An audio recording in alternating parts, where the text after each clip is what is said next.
All right, I'm gonna try this again. I don't know if it was just like my internet connection, but anyway, I'm back on here, man, and we finna get to the actual topic of the show, and I am going to find out who Naughty Ali is. You know what I'm saying? So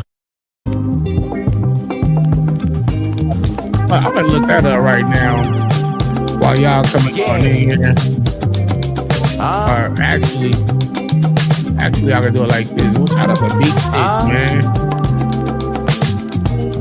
Yeah. Okay, I gotta dodge the critics and analytics. Say for the politician, man, my pole be stripper bitches. I'm going 3 for 3 on competition like Scottie Pippen. Detaching from the world, ain't no need for no codependence. I'm on my 5th dimension flow. Bitch, the shit I'm spitting inconvincible. Vince Carter hanging on the rim is inconvincible. Some shit you gotta listen to. I'm rapping like the Rennies do. I done reached my pinnacle. I done seen it from both ways like Michael B. Jordan. I guess I was a sinner too. Studied all my masters, had to go from the beginning too. Both hands, I will move them like a tenant to. Half of y'all are minuscule. Give me space like an interval. I can see through the interview. Sit up on your roof like that nigga wearing a Christmas suit. Impenetrable, I'm the one that you can't up and pass. Like biblical school, see the God, this is Sunday class. Give them all the blues, don't be confused, talking all the jazz. Claim me from the city, nigga, stop it, we don't know your ass. Your bitch give me mouth with both hands like a tuba brass. I'm rhyming like a noodle bag. Quit horsing around to get a maverick like you Cooper flag. Me versus me equals me, nigga, do the math. I'm the new addition, no Bobby. The shit I do is no hobby. I'm stiff up on them cold body. I got the glow, my yo guy to get hit like Ricky, no Bobby. A Nash racer, no.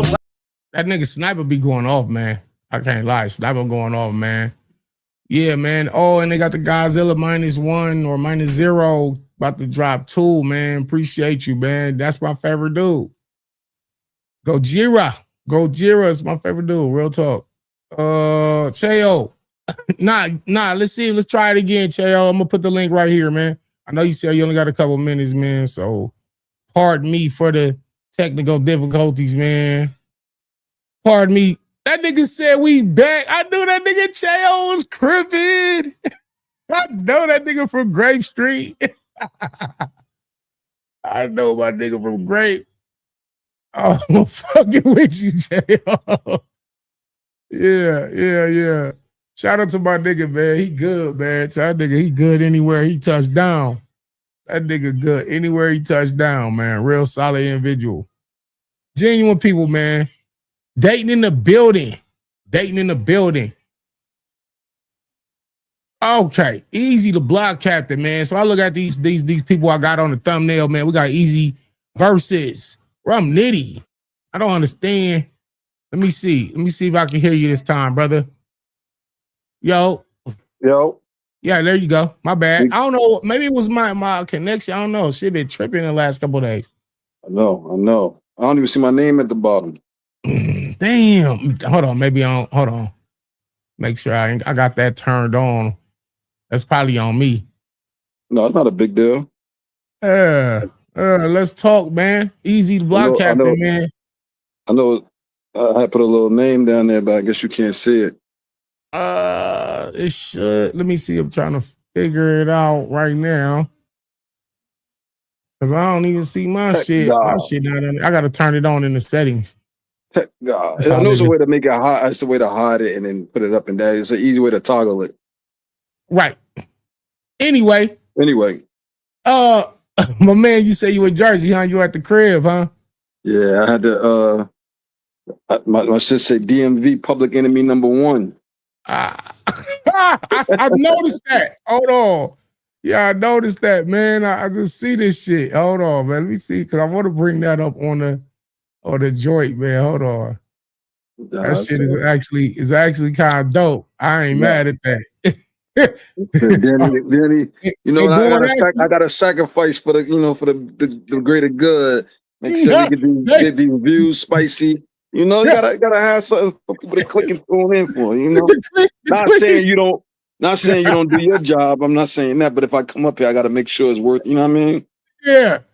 Well, speaking of, we're gonna get back to that DMV shit too, man. But in the meanwhile, we got man Eazy, coming off, I guess, the momentum of the Av battle. I haven't seen it yet. Av might have won. I don't know. Eazy won. I watched it. That's what I'm saying. A lot of people that I talked to, they all had Eazy winning. I think it was like first and third or some shit like that. Yeah. It might have even been a gentleman. It might have been a gentleman's, but it definitely won. He definitely won the battle. Solid battle. It was a solid battle. It's not as bad as people saying. It's not as great as some of his other work, but solid battle. All right, so with the people on the thumbnail, man, what we got? Murder Mook, you got Nitty, Tay Rock, Surf, and Slade. And you actually can add Lux because I seen even Eazy was talking about him and Lux. What do you feel like would be the next logical step for Eazy, going forward? Logical or the biggest? I mean, logical would be Slade. You wanna have a warm-up battle before a mega match. Not saying Slade is a walk in the park, he's not. But you would think you ain't going from Mook to Slade. You know what I mean? So you would want to go Slade next, make an example out of him. Then you moving on to probably Mook. Well, hold on though. What happens if you get the Slade battle and lose the battle? You can say that for any battle. What happened if you lose to Av? What happened if you lose to you a battle rapper. Let me ask you. You don't won a countless number of battles. You don't lost some battles. Not as many as you won, obviously, because you're a top tier battle rapper. But you definitely lost battles. You know how it goes. It depends on when you lose them and how you lose them, but it don't really stop your motion. No one is not holding you in high regard. No one is not true. You know what I mean? Like, it don't matter. It really don't matter. But it do matter for when it's like, I'll take you out of this for this example, but like when JC lost to Surf, a lot of people say he lost his chance at Lux. Yeah. Is that true? Who knows? But it's definitely something. You have a great career to study. Like if this was, a bigger sport, you'd have a documentary on your career and you as a battler. You done had a lot of ups and downs in the culture, more ups than downs, to be fair. Yeah, for sure. But like you've had like your legendary run, that legendary run where it was like take a moment before we're gonna get to the Eazy thing, but take a moment. Tell me about that run. Tell me about that run. You remember that run? You remember how it was? You remember when you started getting super hot where it was like, Danny really you know what I mean? Like when Smack was saying, man, I might have I don't know what the word he used, but I might have leaned on him too much, and I got to give him a little break. Not a break like it was a. Yeah, I remember that. Because it was after the Real Sick battle, and then he was basically like, nah, because I was, during that caffeine era, he had me opening up every single event, like every time they. And you was winning, and you was stepping up. Facts. So tell me about that run if you remember. Tell me where you tell me where that started and how it was. What it was is once we, first of all, it's closer to my house. I don't gotta travel, I don't gotta get on a plane. Caffeine, right? It's downtown. I mean it's by the air closer to the airport in Los Angeles. You know what I'm saying? So I'm already kind of at home, even though they wasn't letting nobody. I only could bring like 1 or 2 people with me. I couldn't bring 10 to 20 niggas from LA with me. So that's one. But being that small room, that small environment, it allowed me to rap. I get to rap. I don't care. I don't got to care about the politics and popularity and this and that and the third. I could just rap. And so that's the most dangerous environment you can battle me in, is where only the words really matter. So when you get they put me in there with the writers like the Kid Chaos, and you get the guys like Arsenal and Suge, like these guys are legends. And I feel like I think back to those battles, like those battles probably could have went way different had they been on a big stage in like Irving Plaza or something. Like me and Tay Rock, it's like, damn, I kind of damn near don't got a chance at beating, you know what I'm saying, like a Rock or a Suge that's on his A game in a big stage. But when you put them in the environment where it's like, this is my world here, the rapping environment. And not saying that none of these men can rap, because they obviously are legends for rapping, not doing backflips. They especially Tay Rock. I don't think Tay Rock get enough credit for being a rapper, but when it comes to rhyming ability, he's like master level rhymer. Maybe his bars ain't the craziest bars, but Rock, if you talking about just pure rapping ability, he's one of the top in the history of battle rap culture. You know what I'm saying? So that's why the AMD mode works so well for him. But yeah, back to you though. Like, where was you at with your pen? Was that like some of you feel like that was some of your best writing, or you feel like it just was highlighted, not necessarily your best, but it just was like probably was just a mixture of both. A mixture of both. Cause I like okay, now I could just rap how I want to rap. I could rap higher. I don't have to conform or make my bars like gotta write for this specific room or this specific crowd or this specific city. Now, so one, I get to rap how I want to rap, and two, it's highlighted. Because again, it's the small, it's only a few people in the building. So when you watch, even when you go back to me and K Shine on the first Smack volume, that was in New York, but shit, it might have been 40 people in the building, period. Now what about outside of the battle, and just like you, like dealing with like the fans, the followers? I'm sure they were increasing. Like that was a special time. That was the Who Am I and everything. Like MC Hammer retweeting you. To do these type of things, like I don't know, because the caffeine era, they're showing the battles because we had the caffeine app and a lot of the shits was free. And then like the battles will be up a few days afterwards. You go back and watch them. So I was excited. I was more so excited. But then I say after the Tay-Rock battle, like I didn't get any battles as significant as Rock since Rock. Because everything after that URL gave me, it was like, Danny, you're giving out a shot here. You're giving out a shot. We got a crop of newcomers. Take on this guy. Remind me, the Rock battle, I believe, was in the wintertime. Yeah, had to be. Remember? And then the Thick battle was more closer to the summertime. Yeah, because it was it was unknown.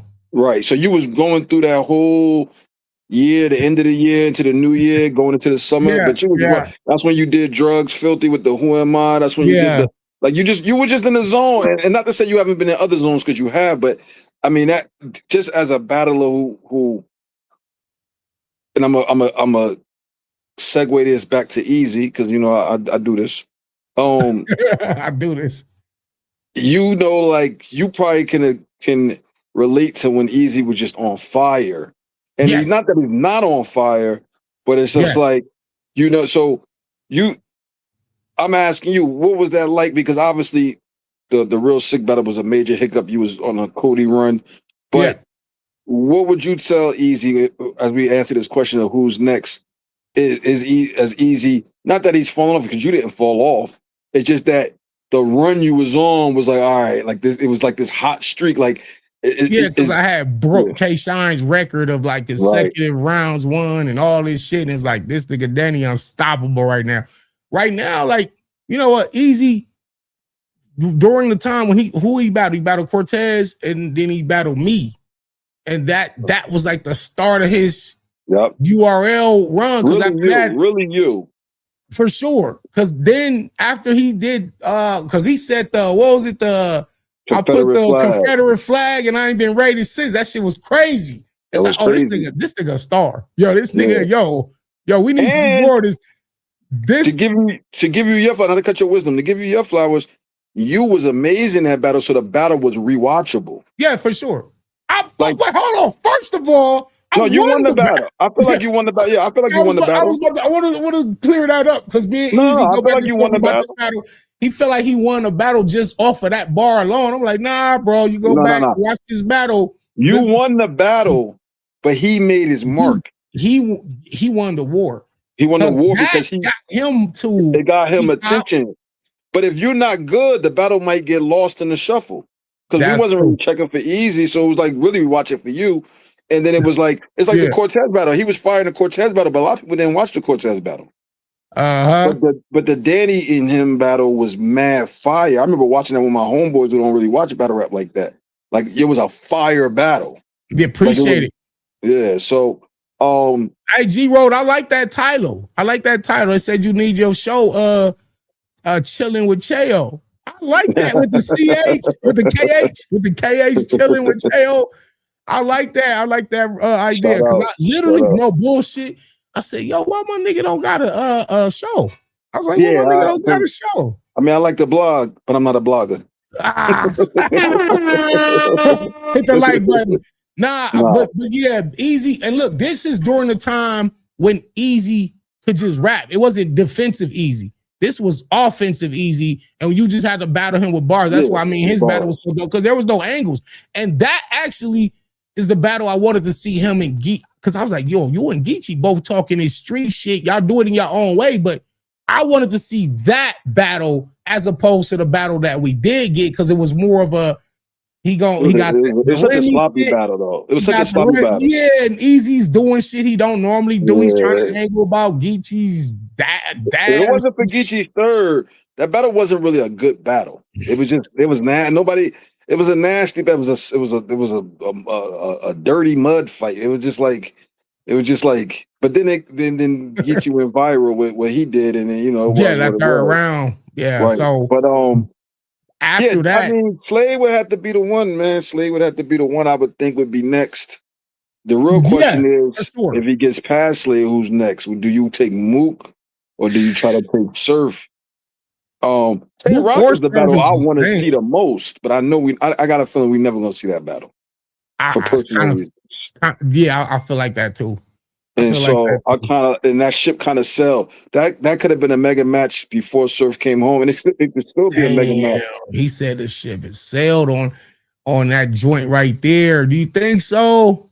Yeah, I think so. And it's because too much. It's personal. Rock didn't even show up to the nicest battle, and I got a feeling. I don't know. I'm speculating that it would have something to do with Eazy being there. Listen, right. Salute, Sinatra. Salute, Sinatra. With Surf, with Surf being home, it's like we could get this. We can get what we wanted from Rock, from Surf, as far as that conversation. It would have been nicer if he would have battled Rock like last year. Had he won or had it been debatable, then you get Surf on the return. It's like, all right, now you're going to the captain of the gun titles. You know what I mean? So it is what it is. I mean, would I love to see him in Rock? I would. However, who knows? I'm surprised people. Some people saying Mook should be first because then whoever wins should get Surf. I mean, y'all battle rappers got egos, so nobody gonna say that out loud. Nigga ain't trying to battle to get a nigga. Like, that's how I felt. What my man was talking about. My man, Slade. Slade was like nigga, I shouldn't have to battle Jay Moore to get to you. Like, nigga, like this ain't no what the fuck. Yeah, I be feeling like that too, bro. When they be like, "Oh, Danny, if you do this, you should be able to get Lux." And I say, bro, if you really look at my resume, I done battled everybody. I don't feel like I should have to do anything to have to get a battle with Lux. Because if you look at what I've been doing throughout these years, it's not like it's a prize I gotta win. Like, what the fuck else do y'all want me to do? You know what I'm saying? Like, what more should I have to do? And if a nigga I get it, there's bigger battles for Lux. If you talking about money wise, him and Hitman, and but if we talking about like just rap for rap competition wise, you got to think he's already battled Nitty, battled Twerk. It's like realistically, who really is left to battle Loaded Lux and give him a real challenge, like rap for rap, round for round? I mean, at this point, it all depends on what Lux's game plan is. You ask the fans, a lot of fans, I'm not just saying this because I'm up here, a lot of fans want to see you. Salute the Muwap, the New World Order. A lot of fans want to see you. Well, but they make it seem like I gotta earn it. No. At this point, they don't think that no more. I think people really do want to see it, but at the end of the day, it's just like it's politics to this. It's not just politics, it's logistics, it's money, it's all of that. Lux comes out for those. I mean, what's the? And I'm not saying you some lesser battle rapper, but he's only gonna go for the biggest name. Rum Nitty probably the lowest name he battled at, and obviously Rum Nitty not a low name, but as far as crossover appeal, mainstream appeal, he battled Geechee. Geechee has been on No Jumper. He's been the Super Hot Fire. He's mainstream. Twerk getting mentioned by Chris Brown and Drake. Murder Mook is Murder Mook. I mean, he battles people that are like crossover. So really Eazy is up that alley of of who we would battle. However, I wouldn't even like that matchup. I really wouldn't like that matchup. I don't want to hear Lux talking the angles that most people talk to Eazy about, and then I don't even want to hear Eazy probably gonna rehash the same angles that they talk to Lux about. And if they just rapping to be rapping, which would be, I mean, I would watch it, but that wouldn't be that would be the least of the battles. I would way more rather see Eazy versus Mook. Way more rather see Eazy versus Surf. I kind of would more want to see Eazy versus Slade. I know Slade don't have the cachet of a lot of the names we're talking about, but I'd rather more likely see Lux and Hitman. I want to see Eazy like on some real shit. I think Eazy should go here and pack up Rock. Yo, see Eazy versus Rock person. Today, because out of all that shit, Kid Slade and Eazy, they took that. I mean, Kid Slade and Eazy took that whole little like factor, like the whole promo way when they met up and you're great, I'm great, we're great. Fuck that shit, nigga. Y'all supposed to you should have sucked that nigga in the mouth. So I'd rather see Eazy. I'd rather see Eazy and Rock because this really ain't no love there. And Rock will almost fight. It's gonna be entertaining. Hold on, let's get the chop in this favor. First off, shout out to Danny Lux. First off, shout out to the whole chat. Make sure I know we had technical difficulties earlier. Make sure you hit that like button. That's right. Hit the like button, please. Yeah. So, but let's get to this fable. Like, this is the problem, and I said this already on multiple platforms. But I'm gonna say it up here too. I think I might even said it up here last night. We gotta understand K-Fab. I might be mispronouncing it, but K-Fob, I think he's pronounced, which is like in wrestling, it comes from Japan. It's basically the art of entertainment, right? Like the not breaking the fourth wall, not talking to the audience behind the curtain, showing them what's behind the curtain. The problem with Eazy and everybody saying they lost the steam because of they face off. Be clear.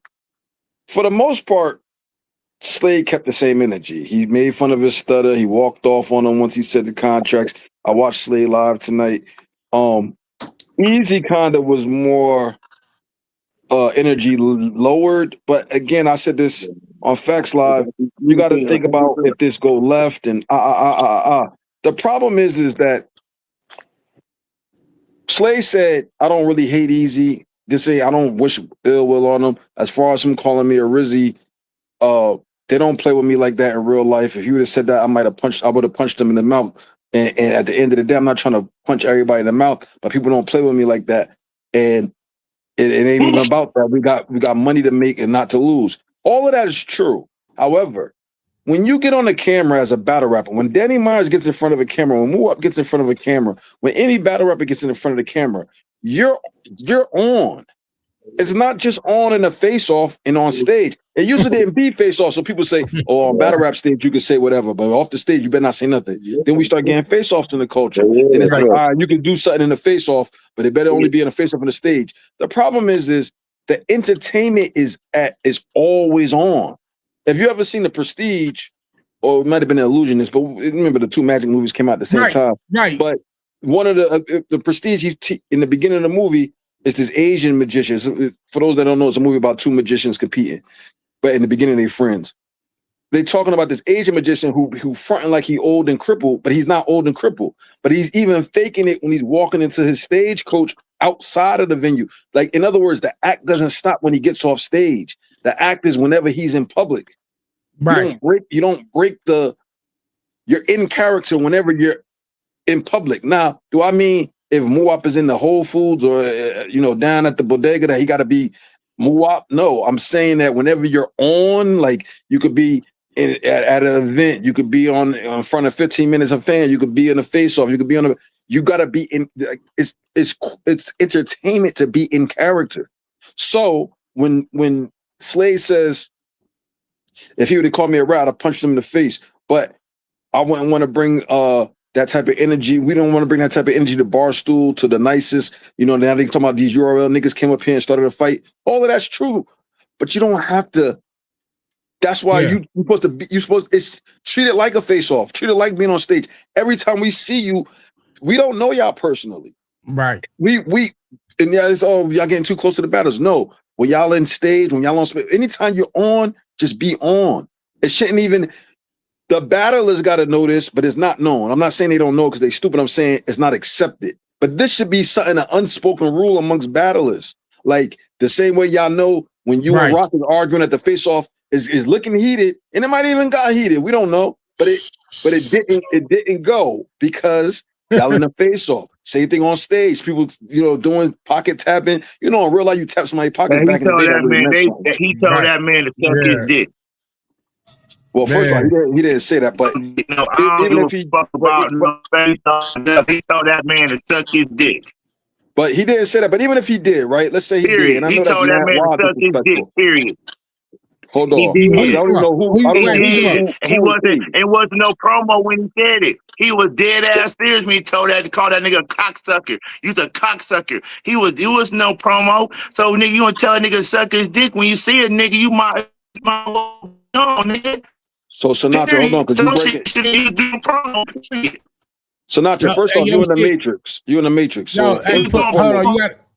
Hey, go. Hold on, you gotta leave out and come back. Hold on, come back in here. He don't gotta get. He just gotta lower his tone. He got he goes loud every time he on the stage. Right. But hold on. But see, that's what I'm talking about, right? Prestige is my favorite movie. Oh, that's your all-time favorite movie? That's a great movie. That's Nolan. Is that Nolan? That wasn't Nolan. Yeah, that was Nolan. Man, I gotta go see the Odyssey. Ain't the Prestige the magician movie? Yeah. Yo, but the point I'm trying to articulate is the Asian nigga in the beginning who wasn't the main character. He was at a show. They were talking about how he's still in character whenever he's in public, and that led to later on to their thing and about doing the craft or how they called it. But the point is saying this wild shit in real life, calling somebody a rat, telling somebody to suck your dick, all of this stuff. Yeah, that's different. It's wild stuff. That's different. But this is different. But y'all got to understand, this is business now, and this is how you grow a sport. You got to learn how to. This thing of y'all's, this thing of y'all's has to have like unspoken. You don't pull the curtain back in front of the audience. Listen. For those that don't know, I was the first person to actually start Restore Order, and my Restore Order. This is documented, and I got a video on this channel right now. It's called Uncut Gems. It was a message to Tay-Rock. This is when the era when Rock was going around saying SMD to everybody, SMD, and I was like, yo, bro, like, yes, I understand it's battle rap, bro, but you know what I mean? That shit can really get you hurt in real life. It could. And I remember them boys in overseas when they was like, yo, when Rock come over here, we, you know what I'm saying, it's gonna happen to him when we get over here. And I was like, yeah, this shit getting serious. So I started Restore Order. And then like shortly after Sway, him and IP started doing a Restore Order podcast. But when I did Restore Order, it was actually about making this volatile culture as safe as possible. So like let's say I'm battling Muwap. I'm not finna knock Muwap water bottle out his hand and splash water on his shoes because now I have put him in a position to choose between being a battle rapper, entertainer, or a man. Right. You're gonna have to be a man first. But what I'm saying is, I'm saying the opposite of that. I'm saying, obviously, to a point, right? I'm saying though, if you're gonna put on the show, put on the show. Like when Ace Amin bump people, that's extra. But it is when Arsenal and Lou Castro bumping each other back and forth. It's little extras that make it a little more entertainment. Yeah, it's part of the show. In real life, do we, somebody bump you, might like, yo, what the fuck is wrong with you? Cause we rapping, we in the cypher, we used to cypher. We got a lot of gangs in New Jersey. We used to cypher with niggas from other sides and other gangs. And it's dangerous. It's dangerous. You don't know people trying to line you. You rapping, you don't know. Like what I'm trying to say is we're not in those days of when battle rap was outside and a nigga might the show got to be the greatest show on earth. I get it. We're not just playing basketball and everybody shoot their hoops and then they go home. No, they're gonna do press conferences. They're gonna do commercials. They're doing movies. You putting on a show outside of the show of basketball. You're not just saying shoot the ball, go home, and not be. No, if you're a star, we want to see you be in. You might be in a jersey, but you're gonna be on the cover of this magazine, or you might be.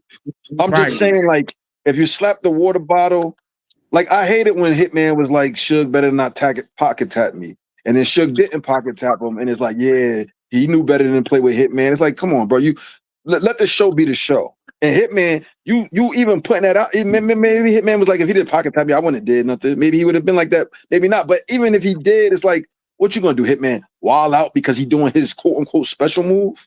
Like you gotta have some type of real nigga shit is for the real streets. That was just strategic. That's all that was. Say it again. All I be saying that I understand promo, I understand all that, but then I understand at the end of the day we all men, and there's some things you just don't say to another man under no circumstances. Period. And when you get to call a nigga, that's not true. That's not true. And I'm gonna prove it. I'm about to prove it. Let me prove it. Hold on, Sinatra. Let me prove it. Hold on. When Old Red called Geechee what he called him, right? In any situation, and I respect you for not even saying the word, bro, because you already know. In any situation, that means something in the streets. That's not. But he got pressed. He got pressed afterwards, though. The press was on, though. So don't say it don't mean nothing because it meant something. That's not my point. What I'm saying is, get your bar off. Because I don't know if anybody. I wasn't there, so I don't know what happened behind the scenes. But that's how it's supposed to be. I shouldn't, as an audience, know what happens behind the scenes. I should be able to see that and be like, "Oh, it's getting spicy." Oh, he called. It makes people. If you just want to rap and go home, the culture is going to be very limited. It's the extras. It's the now we know these characters. Now they got special. You want the show to be great, and shows got to get greater and greater. I understand exactly what you're saying, but this still should be okay. Look, bro, as the universal limitation. Look, bro, all that. You's a cocksucker.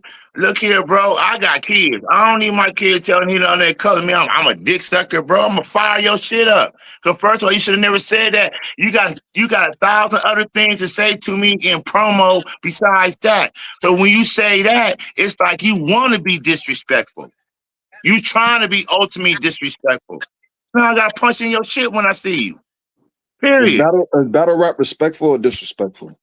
It's disrespectful, but at the same time, though, even in wartime, look, let me put it like this. Even in California, right, where I'm from, right, nigga ain't gonna call you no dick sucker unless he know he's finna be on.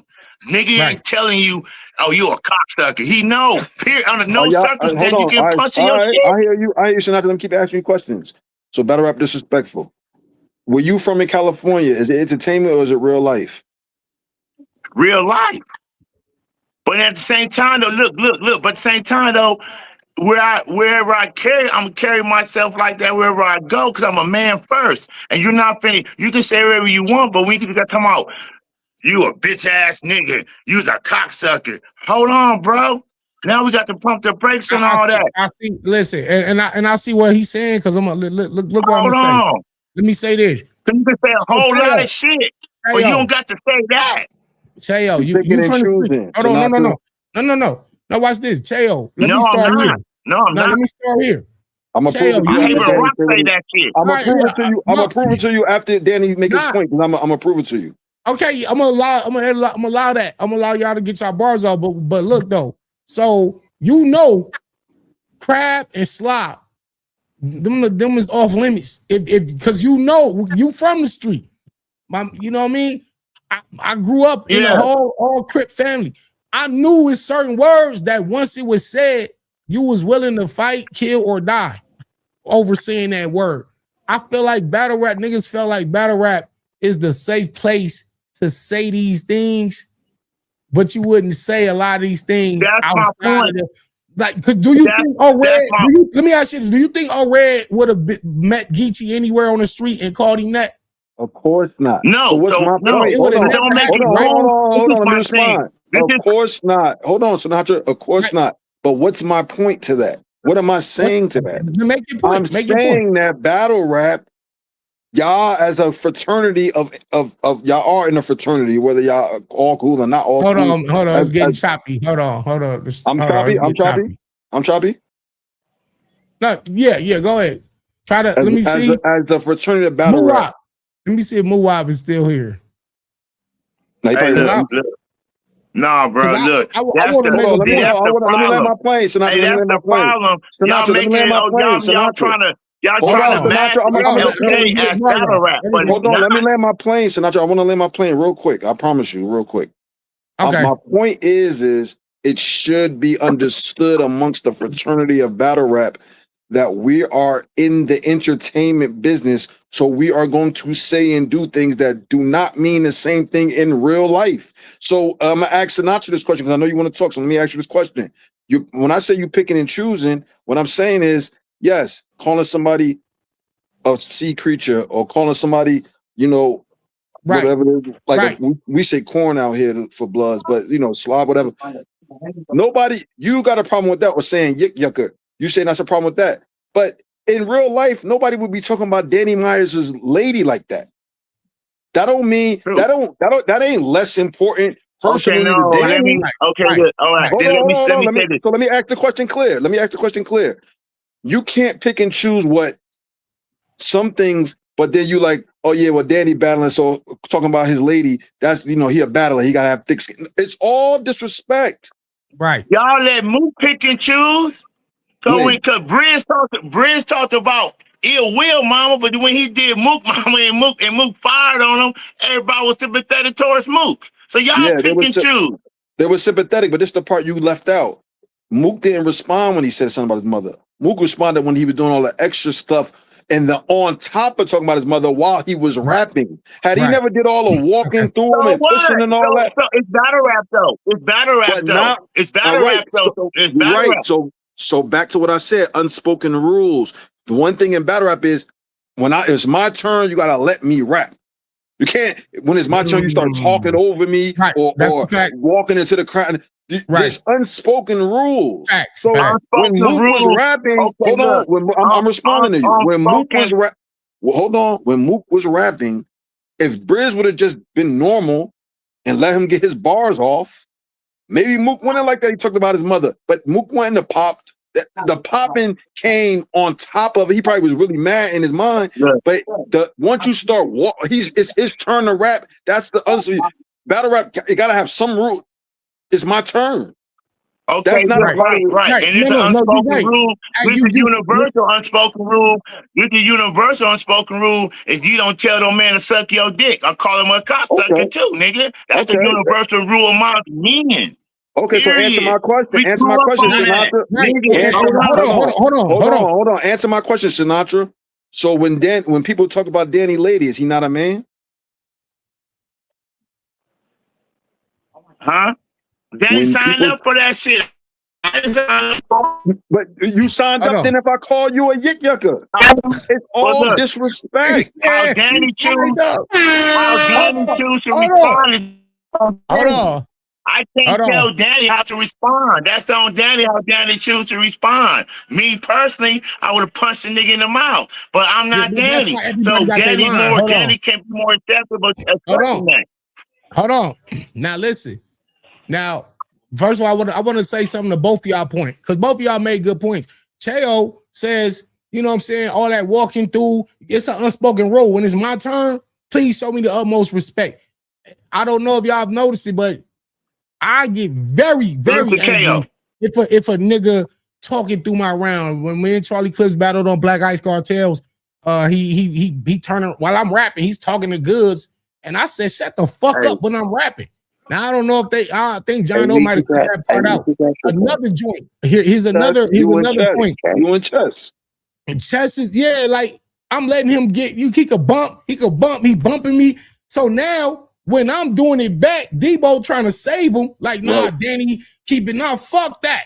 Because I let you get, like how you say, bro, you got to let the entertainment part happen. Yes. Now it's not gonna get to the point where I'm just gonna let you push me to the ground and I fall. Right. Now y'all gotta help me up, and I just stand there and rap. Like, no, but if you bumping me, it's cool. You can do whatever. It's a little.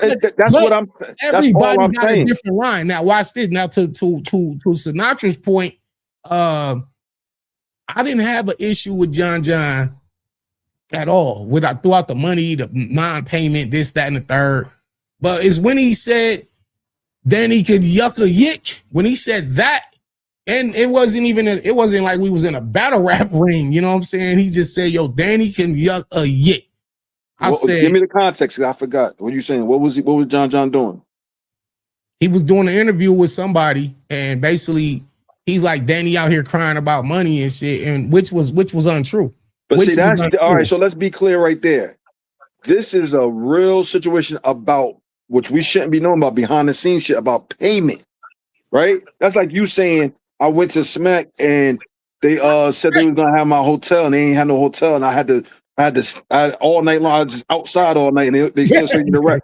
We're not talking about behind the scenes real. Like we're talking about when you're on. I was just saying outside of the ring, like Sinatra was saying, like, I'm gonna be a man. You know, I gotta be a man at a point, at some point, because I'll let some shit slide. It's battle rap, cool. I let it slide. Outside of battle rap, bro, when you tell me you want me to fellatio, nigga, and it's like I've never said that about no other man ever. Right. I take that as that's disrespect. But do you understand the difference from what I'm saying? But do you understand that that's not in the umbrella of I promise you, Kalo, I promise you. I understand exactly what you're saying, Kalo. I swear to God, I do. I understand what you're saying. But what I'm saying is also within battle rap, y'all like certain shit, since y'all men, y'all should know not to even put in y'all promo, because there's so much other shit y'all can put in your promo besides, hey, you a cocksucker, suck my dick. Like, bro, there's so much other shit that you can promo with instead of telling a nigga to suck your dick. I see what you're saying. That's all I be saying. He's saying because I feel at the end of the day, we can make it spicy, but you don't got to go there with it. Now, what are you saying? What do you say to that? What I'm saying is, if that's true, somebody talking about Danny's wife. All right. Any man is not gonna let you talk about their wife. I don't care if this is real life people. She's not even a battler. However, hold on. You asked me to make my point. However, we understand that this is all under the umbrella of we're in a disrespectful entertainment sport, competitive sport. Right. So in real life, hold on. I was just quiet. In real life, no one would come up to a man and talk about their wife's problems or whatever the case. And we don't use Danny, we can use other people. But so even if before they even locked in the battle, like, Danny can't rap with me, he better go home it's all for the show of, yo, what's going on over there? Oh, I gotta buy a ticket. Oh, I gotta get a pay-per-view. It's all, what I'm trying to say is the show don't just start on stage. Not anymore. Right. It used to be a time when you couldn't go to a battle and rap and say, you couldn't touch somebody. You couldn't pocket tap or shoulder bump somebody. You couldn't do that. Niggas was ready to get it popping when the dude smacked the nigga hat. Hell yeah. Back in the day. Even though that's funny, right? Or it used to be, you couldn't even talk about, even Goods, who used to, you can't talk about my daughter. Even he gave it up after a while. Like, she older now, I don't really care. Because the problem is, in Goods' mind is like, that's real life, that's my daughter, I don't care. Put it in the contract. But after a while, getting so much blowback, and then the Jim situation, which he overreacted because Jim didn't talk about his daughter, even though he brought up his daughter, he didn't talk about his daughter. He realized, and I heard Goods say this when Goods used to stream, she older now, I don't really give a fuck. Like, you holding on to something that in real life we would stand 10 toes on. This is entertainment. This is a show. This is WWE. We're going to say and do all types of crazy stuff. This is how you generate interest in sales. You already got drama in battle rap. The problem is y'all don't have controlled drama. Y'all don't understand how to script. Yeah, not. But I don't want to say scripts. I ain't talking about the rap. They go too far. They go but too that's far. Why. That's why you have to have it already. So let's get back to the subject. Eazy called him a rat. And nowhere in street life that I ever known you could call somebody a rat, and it's gonna be just like, oh well, right. You might get killed over calling somebody a rat. You might not. That's a fact. But you're definitely gonna be in some type of fight or some type of pressing unless you just people not afraid. There's a consequence. Facts. Yeah, it's gonna be something like when you can't call somebody a rat and they supposed to be a street nigga or a real nigga. However, if Eazy's calling him a rat, and then Slade goes and does an interview with him and say, I ain't got no problem with him, but if you call me a rat, I'll punch him in the face. And then Eazy don't bring it up in the interview, and people say, oh man, they don't. Slade shouldn't even be in the mind state that he said everything right. I don't want to do this outside the thing, but if it would have went down to punch him in the mouth, that means you still like this is still real life to you instead of this is not Anthony versus David. This is Eazy versus Kid Slade. And this is when y'all in this camera, this is not just a rant. This is not just y'all on y'all off break, on break or off out of character. Because as soon as we see the upload, we all tuning in. What's gonna happen? They're gonna argue. The show is on. Every time y'all in front of that camera, the show is on.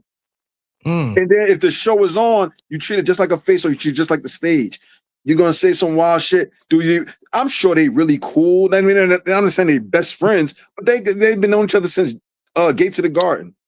Years. You're talking about 2013. I'm sure they don't. When Slade said, I don't got no ill will towards that man. I don't wish him to not be with Remy, and I don't want to fight him. But if he'd have said I punch him out, and I'm sure Eazy would say the same thing.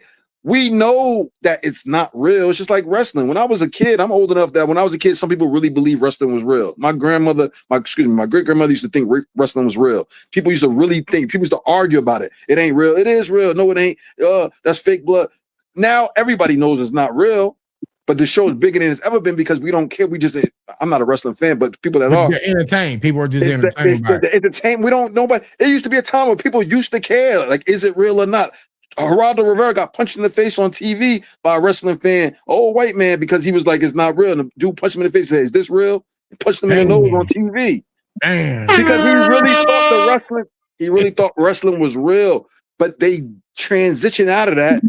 And now everybody knows it's not real, but it's bigger than it's ever been. I'm saying battle rap, I'm not saying I gotta be fake. And I'm saying that when you're in character, stay in character. That's all I'm saying. And it shouldn't be Kid Slade would have punched Eazy in the face. He called him a rat in his face. Because really, you call a person a rat anywhere is on. You don't got to be in your face. You could be fucking on the phone. You could be on social media. You could put it on Facebook. Yeah, this nigga a rat. Nigga gonna see you when they see you. They catch you outside, catch you at the bar, catch you on. It's all entertainment. And what Sinatra's saying isn't wrong in real life, but I'm saying it's wrong in the entertainment component of it. That's how I feel. I ain't saying I got all the answers. I'm saying it makes the show better. So if he would have been arguing with him out there in front of Uncle Rob, I was a rat, you got knocked. It would have been more. That would have been nobody be complaining, right? Which leads to what? Ticket sales, which leads to pay-per-view sales. And now instead of half the culture saying, "Oh, take the steam out. We don't know if we want to see it." That's the smart move. No, it's not. So either don't get in front of the camera so we could just have a mystery, or if you get in front of the camera, be on. It's showtime. Turn up without being dumb and ignorant. Turn up and put on a show, and the camera cut off, and people more interested. Like, oh, these niggas. That's how I would do it if I had if battle rap was a financial avenue for me. I'm gonna put on the show at all times. Anytime you see me, it's a show. The show is on. I don't understand how niggas don't see that. Everybody got their line though. Like how you mentioned Goods, like his line was his daughter. Even if it's not anymore, but it was. And I think there was I forgot the female. Y'all help me out in the chat. The female battle rapper that had that also in her contract. Don't talk about my kid. Because I'm gonna lose it. Because some people are every brain, every mind, every life experience is different. So some people can just put up with more. Because it be so much you battling me. You ain't battling my kids. You ain't battling my wife. Well, here's the thing. But in battle rap, anything that can hurt you, your opponent will use. Why you think and the crazy thing that they come at me with Vicky all the time, and it's like it doesn't bother me. Like this dope, and they still try it. I'm not trying to monopolize. Oh, that's fair. Okay, that's I'm not trying to monopolize this one. Let me answer Jermaine Anderson real quick. He's saying, I'm saying it's cool to say suck my dick on camera, but not off camera. No, it's not cool to call and tell any man to suck your dick. Bottom line. What I'm saying is, in the auspices of entertainment, in other words, television, and a music video, in battle rap, what I'm saying is that this is not real life. So my analogy to prove my point is, we all can say as men, suck my dick is a no-no. We all ain't married to Vicky. Respectfully, I say that Vicky, because I don't know it. I don't know her last name to say Miss Myers, but we all ain't. So when people say something about Danny's wife, we don't take it personal because it's only directed towards Danny. He's like, oh, well, he a battle rap, he on stage. No, that would be wild to say to him in any circumstance, even in a battle rap, if we real niggas standing on real niggas shit. But we know that Danny knows, and all of us know as the audience. We don't get mad. We be like, oh yeah, we might say the angle tired, but we don't be like, uh-oh, Danny, you better punch him in the face. He shouldn't have said that in the back. What I'm saying is that what we do in that moment, you're supposed to extrapolate to any time you're on camera because you're in character. And I'm saying, no, it's not cool to tell a man to suck your dick. But if you say, first of all, I don't even know if niggas said suck my dick in the battle while they rapping. And I didn't hear any between Eazy or Kid Slay say suck my dick. I'm not saying it did happen. Sinatra, I said I heard him say he's a rat, which is just as bad. But nigga say he'll kill you in a battle. I don't know if you know the term mocking, which are marking, but you know, in the hood, you ain't supposed to mock somebody. That's why whatchamacallit got slapped by K-Sean. Like, you don't put a gun, like we don't play that. Like, that's the that was a different level. And then Sharon, I talked to him about that because at that time, racial tensions and it was a lot of police shootings and all that. But I heard K-Sean say, don't mark me. And that's like a old school East Coast thing. I don't know if that's all around the country, but like, you ain't supposed to, like, even when we say, you use an example, but I don't want to say, if such and such, let's say I'm talking to such and such, like, imagine such and such, if you die, you'd be like, oh, I ain't gonna put that on you. So we don't say that, like, right? We call that marking. We're like, don't mark me. That used to be a big deal when I was younger, but I don't really hear people say it no more. But if you in a battle rap saying, I'll shoot you, obviously that's acceptable. That's normal. That ain't even nothing you would think twice about. My point I'm just saying is, we're not in the streets. This is not real life. So I'm saying that anything y'all do as battlers, even if you're not locked in a contract, even if it's leading to something, this is all for the entertainment. Okay, look.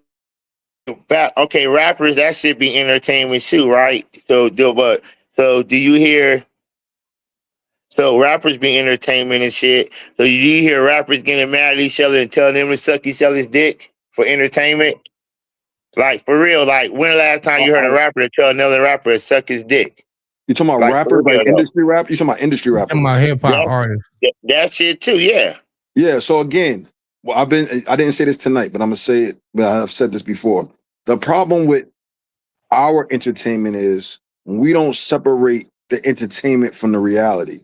So when we see something like quote unquote against what we would do in the streets, it's like, nah, you can't do that because you X, Y, and Z. When the reality is, Gucci Mane allegedly, I don't know for sure, but allegedly is cooperating with his robbery and kidnapping. Oh, Gucci Mane, you a snitch. Oh no, he not a snitch because he a CEO. He got businesses now. He a businessman now. Oh, no. It's like, this is not the streets anymore. Maybe it was for a time. It's a time, and maybe we don't separate no other culture, and I'm not saying we got to do what other cultures do, but no other facet of cultures in hip hop. A person could dip right now. 38 Special. I know I'm jumping around. 38 Special is rap beefing with Jada Kid, Fat Joe, and Jim Jones. This rap beef, as of tonight, has gotten into the streets where people are coming up with old niggas is threatening Fat Joe now, talking about he a snitch, and it's gotten past the raps. Why? Because we can't separate.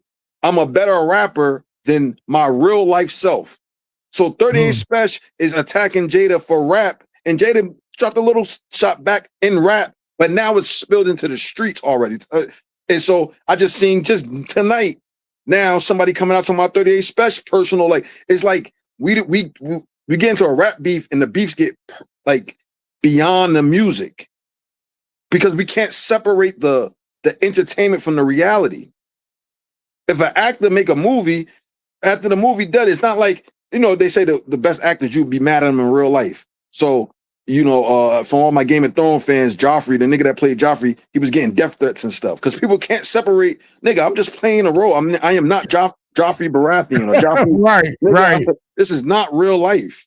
I'm playing a role. I'm playing it well. You hate me. I get it. But all right, it's over it, nigga. You I don't know how you found my address, but he got death threats, and that's why he don't act no more. Dang. He said it was too much. It was too much of a mental.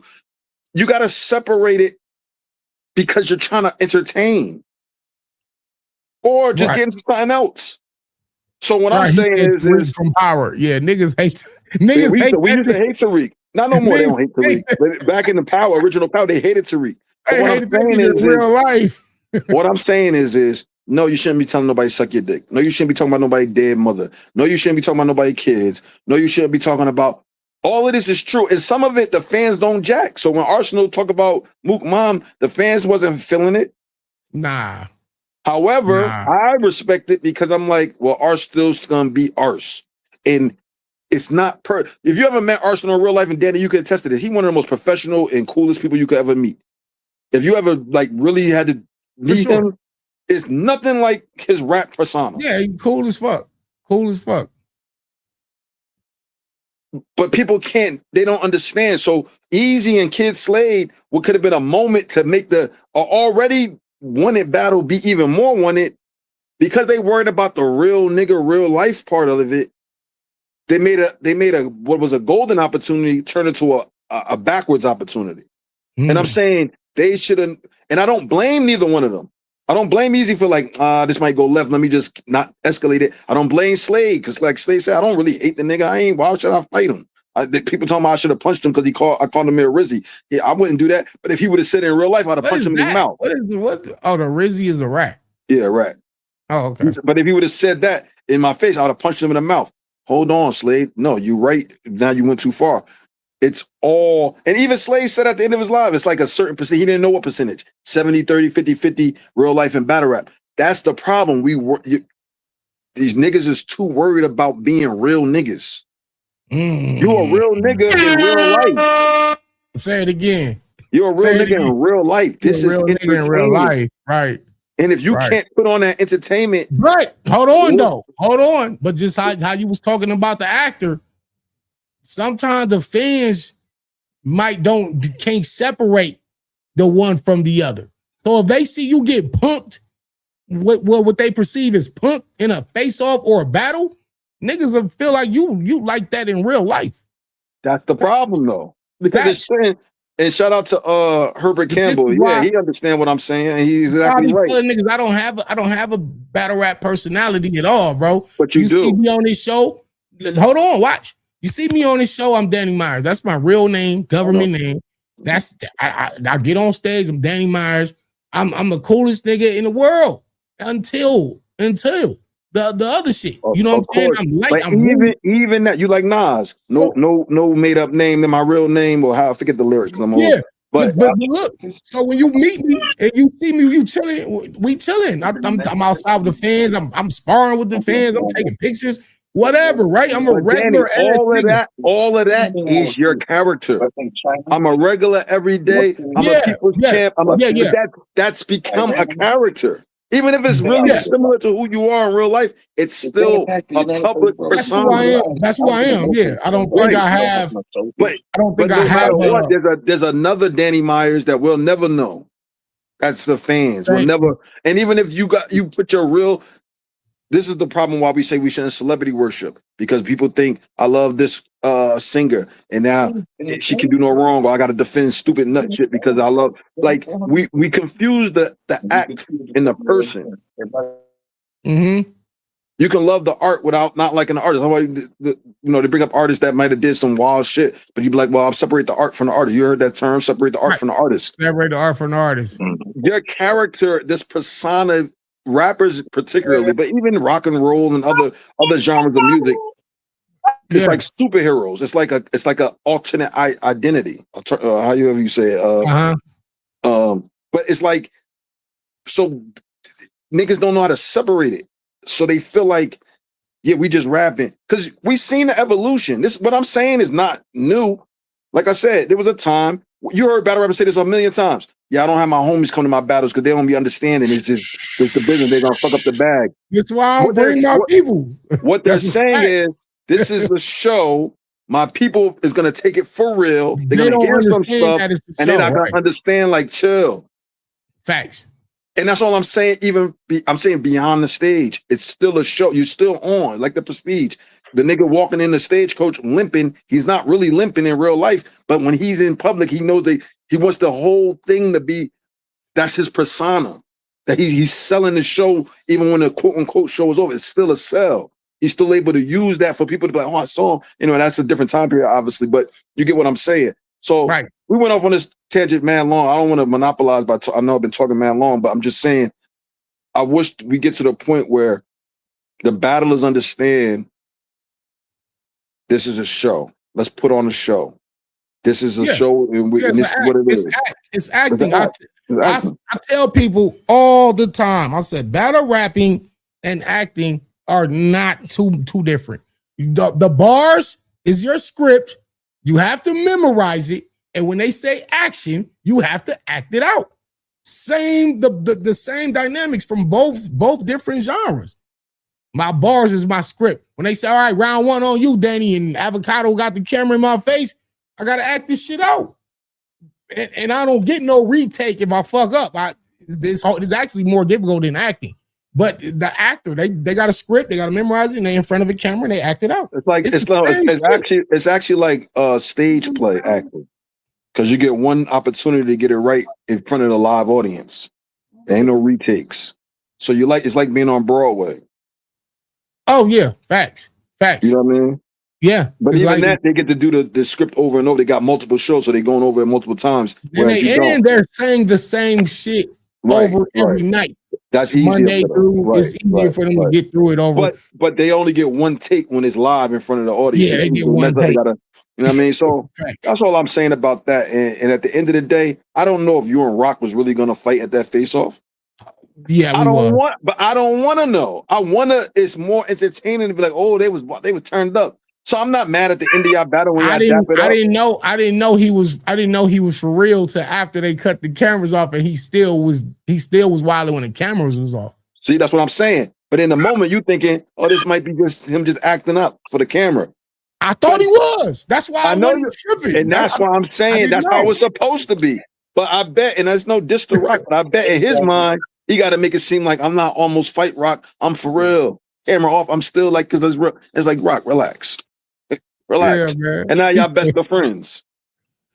Yeah, now we cool. I ain't gonna say we best of friends, but that's my nephew. But y'all now. Cool. Yeah, y'all cool. Yeah, so like, what are we really trying to prove? Rock and Kid Slade is cool now. You know that? How about this? Take who do you name a battle rapper you think is the same person on the stage? Shout out to Swamp, because I'm the same nigga in real life as I am on the internet. Let's take him, but let's take a tough guy. Let's take a gangster ass nigga. Well, you can say Geechee. I mean, I ain't even gotta really say, you know what I'm saying, but Geechee is kind of Geechee on and off stage.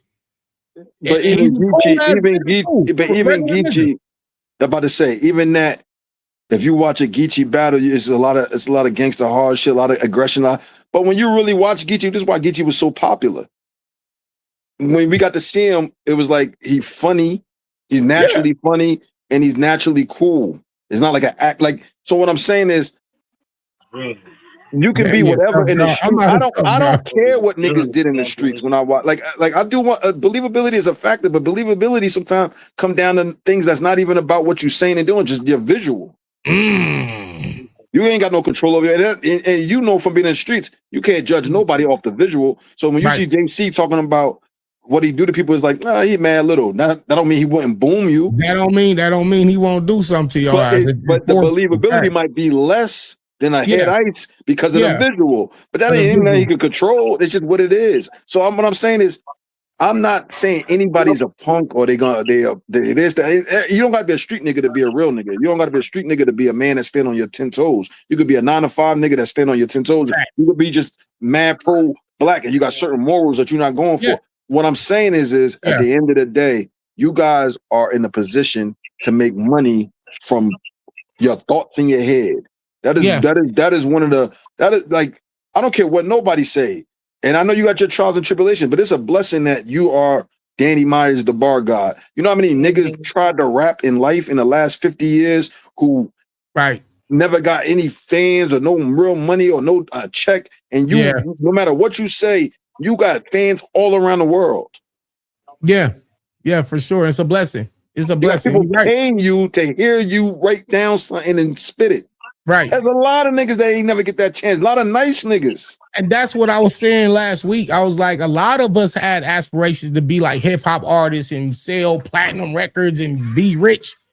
We didn't quite get there, but for the level we did get to, this is amazing to a nigga who just rap on a porch in a cypher with his homies and they never got paid. They never going. Them niggas died, went to jail, gave up, got on dope, all kind of shit. I'll do you one better. It's niggas that got industry deals that got signed and they wish they would have had as much success as some of y'all. Say it again. It's niggas that got signed.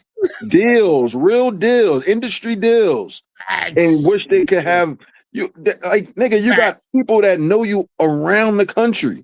You got you've been flown around the world. You've been paid to just do something you love to do. That I don't give a fuck. Oh God. Yeah. Like niggas really gotta understand this is not street shit no more. Yeah, you're right. You're right, man. You're right. Cause it's like when motherfucking actors and NFL players and NBA players, he be hitting me up like, yo, Danny, you the greatest. And I'm talking about big name motherfuckers around the world that a lot of them I didn't even meet. You know what I'm saying? So it's like, damn, I didn't even know you even knew who I was. So MC Hammer retweeted your tweet. MC Hammer retweeted my shit. You know what I'm West saying? Coast legend, a hip hop legend. And who would have thought you, Danny Myers, if I'd have asked you 20 years ago, like, you get what I'm saying? Like, this is not. I would have never thought it would have. Shout out to Cormega. Cormega inboxed me like, yo, that Cormega line was crazy. Yo, keep killing shit. Well, this is what I'm saying. Ice Cube, son. I'm sitting there like, this is what I'm saying. Like, you understand that? It's amazing. So when you tell me somebody say suck my dick because, and first of all, I'll admit suck my dick is a little extra, but I don't really hear people saying that too much because I think people just certain things people just stay away from. Like, nobody's saying I'll kill your kid. Like, nobody really saying that. Like, but the point I'm saying is in the interest of putting on a show, the opportunity you guys have as top tier battlers is damn near as hard as becoming an industry rapper. Niggas done went on the movies, wilding out, podcasts, all types of stuff that they would have never got the chance to do. They were just trying to just rap.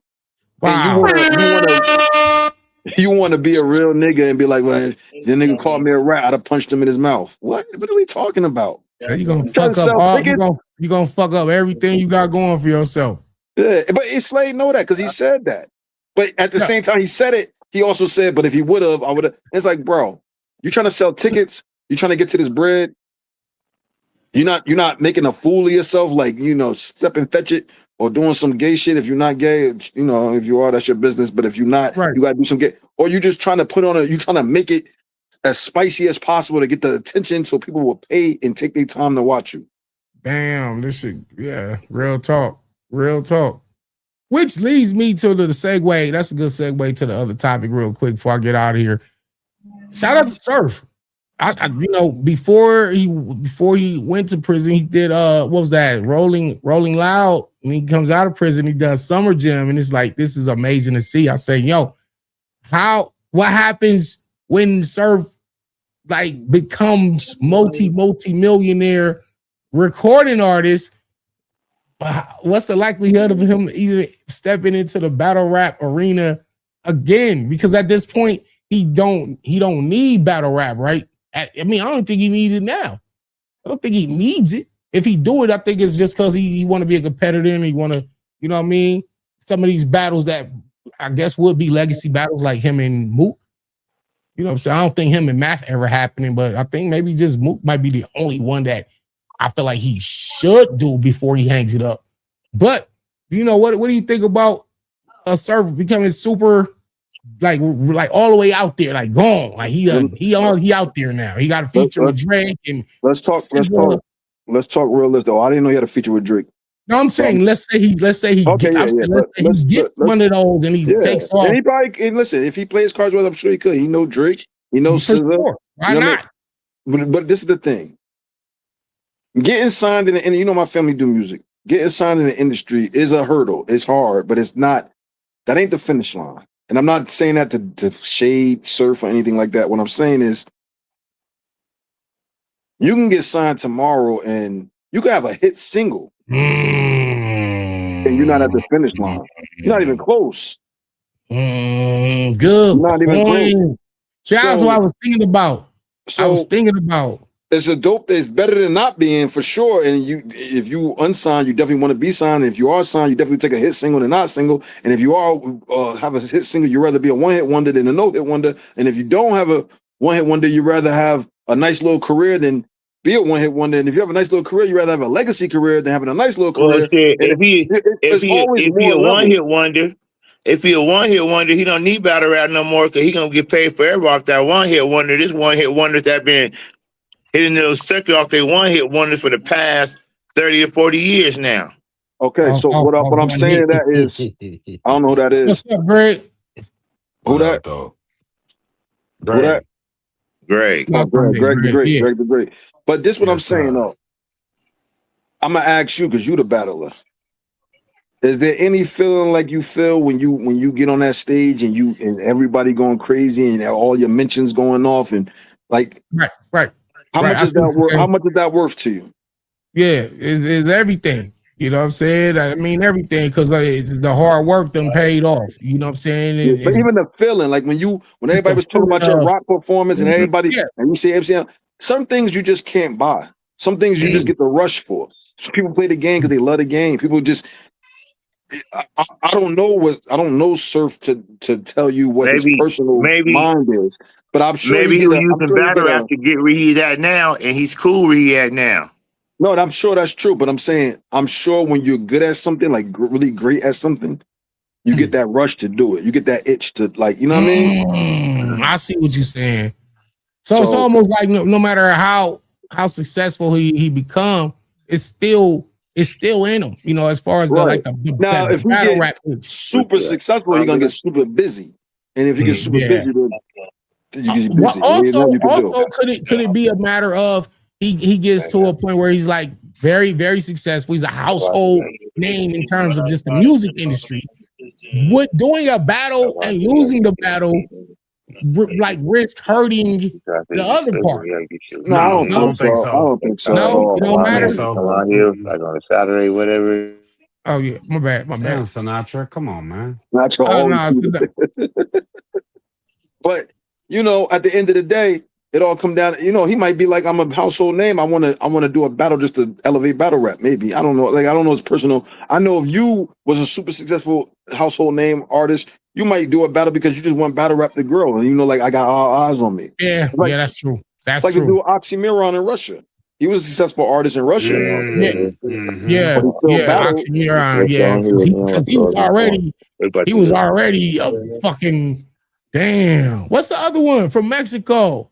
Yeah, him too. Even Shawty Horror. Even Shawty Horror is a big name in the music industry over there. I'm not saying the biggest is Oxymiron in Russia, but you know, some people got a love for the sport. It's like you see athletes. A lot of athletes don't need the money after a while. You see LeBron, he don't need the money.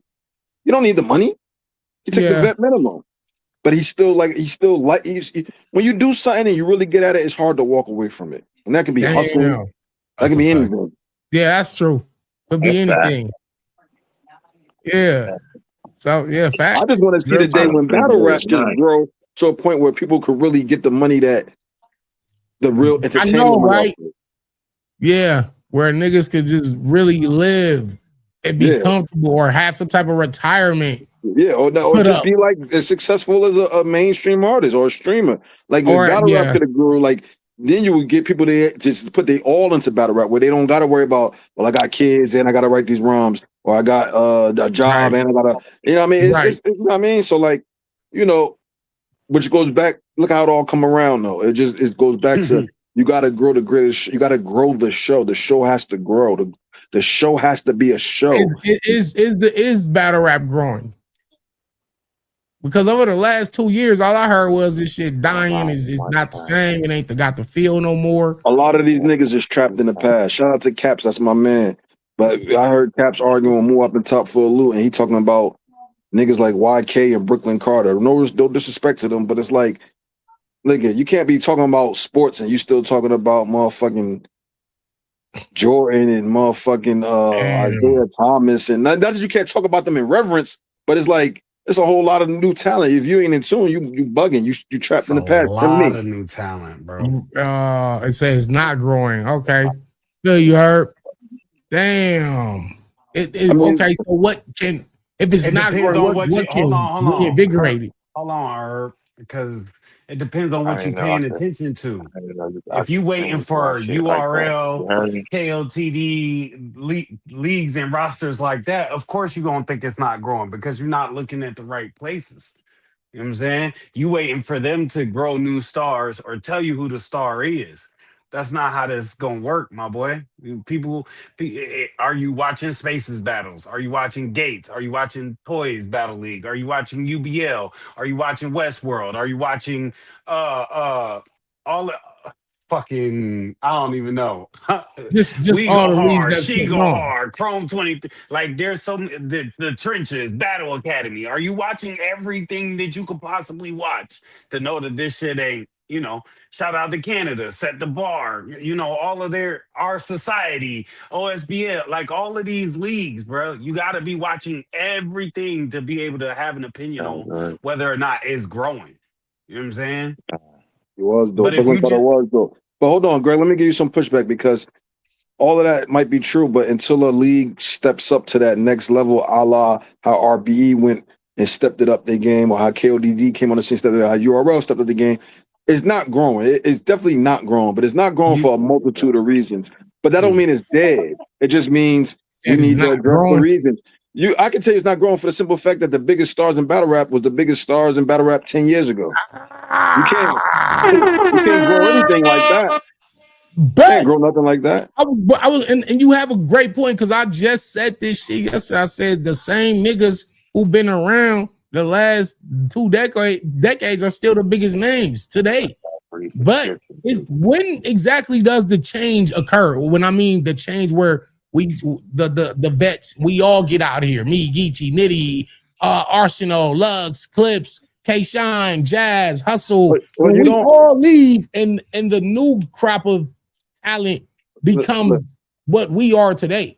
Listen, the short and easy answer is this. It's not about when y'all leave, like all of a sudden now the new talent got their chance. You got to grow new talent. This comes from the gatekeepers and the curators of the culture, the leagues and the people that's putting on. You have to groom new stars. You have to spotlight new stars. You have to attract new fans, younger fans. Right. Nigga, I'm old as hell.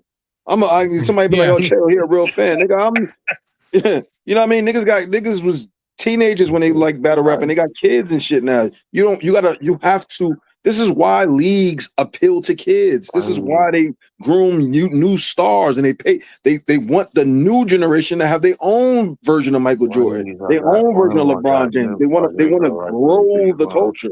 I'm not saying if you old you don't count. What I'm saying is I think somebody tweeted the reason why Chess, I forgot who said it. They like Chess was too busy trying to impress 30-year-old battle rap fans instead of URL marketing him to the younger fans. And it's like you need newer stars, you need younger stars.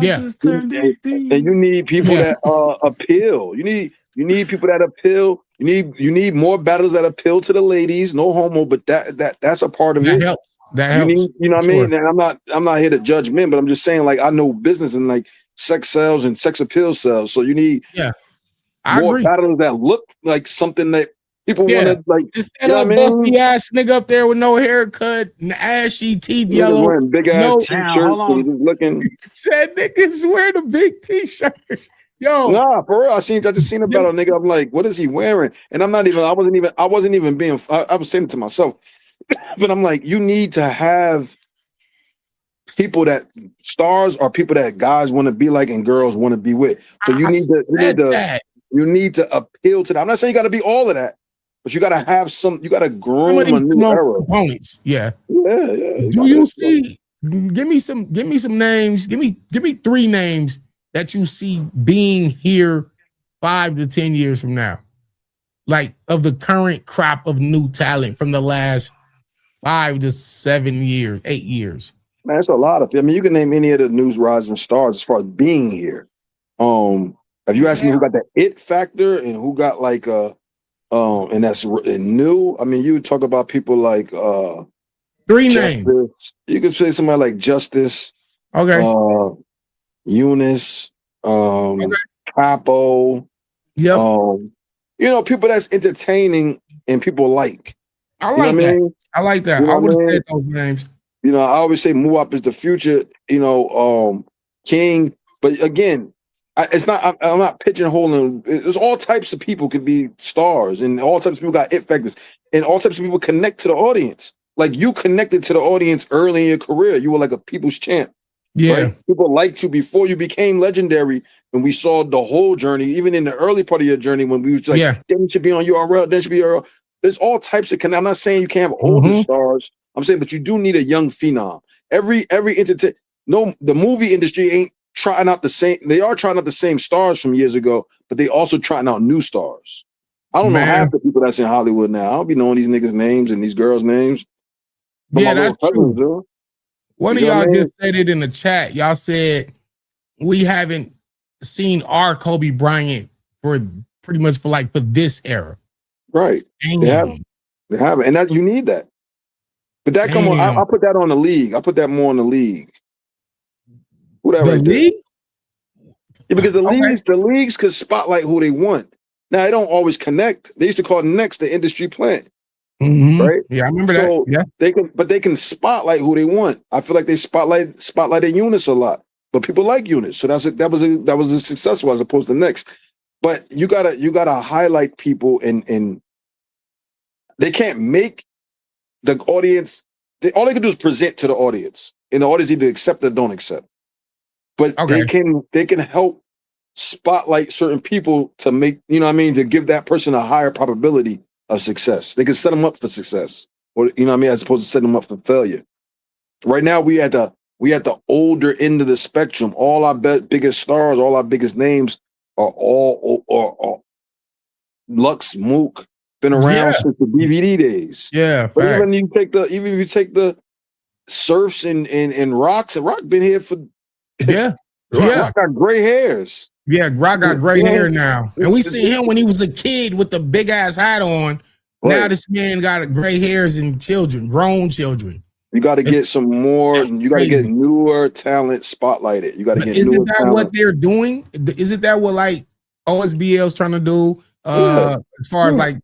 What's Gates of the Garden? That's what Drake Dennis trying to do. Yeah, of course. They try and listen. Much success to all of them, and I hope that you never know which of these leagues are pop because leagues pop up and they pop down. But I'm not here to tell you who knows what in the future Westworld might be the biggest league or OSBL might be the biggest. I'm saying we don't know, but as of now, I battle got a nice following, but it has to get curated. And so as long as the leagues value the bigger names, if I say I value Lux, so I pay him all this money, but I don't value Danny Myers as much, so I don't pay him as much, that might be the smart move. That might not be. Maybe you do need to give a bigger bag to the younger boys so that they can be locked in and they can have more freedom to do the things that they need to do. You know what I'm trying to say? I'm not saying you got to give them top tier money, but you might have to adjust it as opposed to just throwing them on a card with big names. You know what I mean? Right. That might work, that might not work. You got to start really cultivating the talent. You got to really start paying them and really like putting them in positions to succeed if you think they got the talent. Everybody not going to make it, but if you're going to invest in them, right? You got to invest in go all in. You got to go all in if you're going to invest in the future. That's a fact. Said leagues need to sell newer battlers to newer fans, not the old fans. And how do you? Okay, so how do you go about doing that? I mean, it's just like sports. You get a draft. Every draft pick ain't every number one draft pick, number two draft pick ain't a success. That's but true. you gotta have, you get a stable of new talent, and you start marketing and promoting them the way they need to be marketed and promoted. Now, marketing and promotion back in the day might have meant one thing. In this day and age, I don't know why Smack that hasn't hooked up with a major streamer. I mean, we did see that one time when the battlers were on that stream. Yeah, but I believe it was Koch or not. But I mean, that should have been something that was done years ago. You see Geechee get on Super Hot Fire. That was a good look, but Super Hot Fire not as popular as he was, but they still got I believe over 1 million views. But like, you got to start going where the eyes are at. One thing Smack used to do that was good. He used to have a lot of celebrities come to his events. Facts. You see Kevin Durant up there. You see Adrian Broner up there. You see, you know what I mean, Diddy. He used to have celebrities coming. That helps. That does help because people do notice that. But you still gotta. It's a whole generation of kids that ain't in the battle rap. I got mad little cousins. They don't be watching battle rap. They don't know nothing about it, huh? They might know a little something here or there, but they don't really know nothing. They're not invested in it. Yeah, they ain't. Why would they be? How would it come? How would it come across their desk? That's what I was about to. That's what I was about to ask you. Like, should the leagues be more focused on like today's future, today's society, when it's all these YouTube shorts and TikToks and the reels and Instagram, and really investing a lot of money and paying somebody who knows how to work those algorithms in terms of putting this battler in the younger, because they know how to market to a specific age group. A young battler can't even put his footage up on social media. And I ain't just talking about URL. I heard Lee L&D said he tried to put up his round and Trenches wouldn't let him. It wouldn't allow it. You know what I mean? That's crazy. Especially if they doing it themselves. You don't even cost you no money. Right. That's crazy. It's insane. It's archaic, really. It is. It's archaic. Thank you. Matter of fact, you're the fucking bar guy for that. Bar guy. Say it a fucking game, man. Like, this is what's going on. So now, the battle rap community, we all kind of got older. We came from the DVD and the Fight Club days and shit like that. We older. You know what I mean? I'm about to be 47 in January. Like, I still, that nigga said, damn. Nah, nigga, that's a fucking blessing. Hold up. Shit, I'd rather be 47 than not 47. Listen, I talk to that man. I'm older than you. Danny, you think I don't know? Shit. You feel me? But what I'm saying is, the game is getting younger. But the methods of our promotion and the way we market things, it, like you said, is archaic. Like, let's let these guys put their fucking shit up on these clips and the reels and even the AI shit is here. You whether you like it or not. Some nigga said you can't stop the future. You cannot stop the future whether you like it or not. I seen George Lucas, who the inventor of Star Wars, say this shit. He said it would be crazy for y'all not to be using AI to write scripts and make movie scenes. And he said, that should be what we're doing now in terms of movie making. So the change, the shift is even being accepted by legends and masters of the craft. Right. When we get to battle rap, I don't necessarily agree with that, but I'll say this. And shout out to Sheldon. He said something that was key. If I'm pronouncing it was good. Oh, he said, dang, I lost the comment. But he said something earlier that was real key, but I lost the comment. The love for battle rap starts with music. You know, even if that's true, and I do agree with you. I do agree that's true. But you can always change that. That can always change. That can change in one generation. All it takes is one star. All it takes is one star to make people that salute. Young people emulate. So if they see somebody they like and they want to be like, they emulate. Yeah. Motherfuckers talking some nonsense, they're gonna emulate it. Motherfuckers like they're gonna try to. That's what young people do. They got time. They only got disposable time and disposable income. They like to emulate. That's what they do. So you just need a young star. You can't have a 19-year-old, a 15-year-old, a 14-year-old necessarily relating to Murder Mook and he's sober now and like that. Fuck, that's their uncle. Right. You know what I mean? Their pops might be his age. Right, facts. But if you get a young star that they be like, "Yo, that nigga fly, that nigga cool, I like that. Oh, I could do that." That's how it always goes. You really ignite that love of lyricism and that love of lyrics. And another thing is a lot of these leagues don't take advantage of these bloggers and these streamers. These bloggers and streamers. Somebody in a chat. I don't give a fuck if it's 50 people in the chat. If you got people in a chat, these are people that give a fuck enough about battle rap to be watching a stream about battle rap. Yeah, for sure. If you don't know that that's worth tapping into, it's a theory we say in music industry. All you need is 1,000 fans, 1,000 true fans. Meaning you got 1,000 real fans, like dedicated, like people that will buy your merch. Everything you put out, they're buying it. Yeah, you can sustain yourself from that. Now, I'm not saying you're gonna be on no private jet and you're gonna be flying around, but 1,000 real fans you can quit your job and you can live off the art. Yeah, for sure. If I'm a league, I'm going into these chats. I'm moving around with these bloggers. Yeah, you get the slippery slope of now the blogs get compromised. But my point is you have to tap in where the dedicated fans are. I like that. You don't need a bunch of now you want casuals, but you need people that will support and get in tune.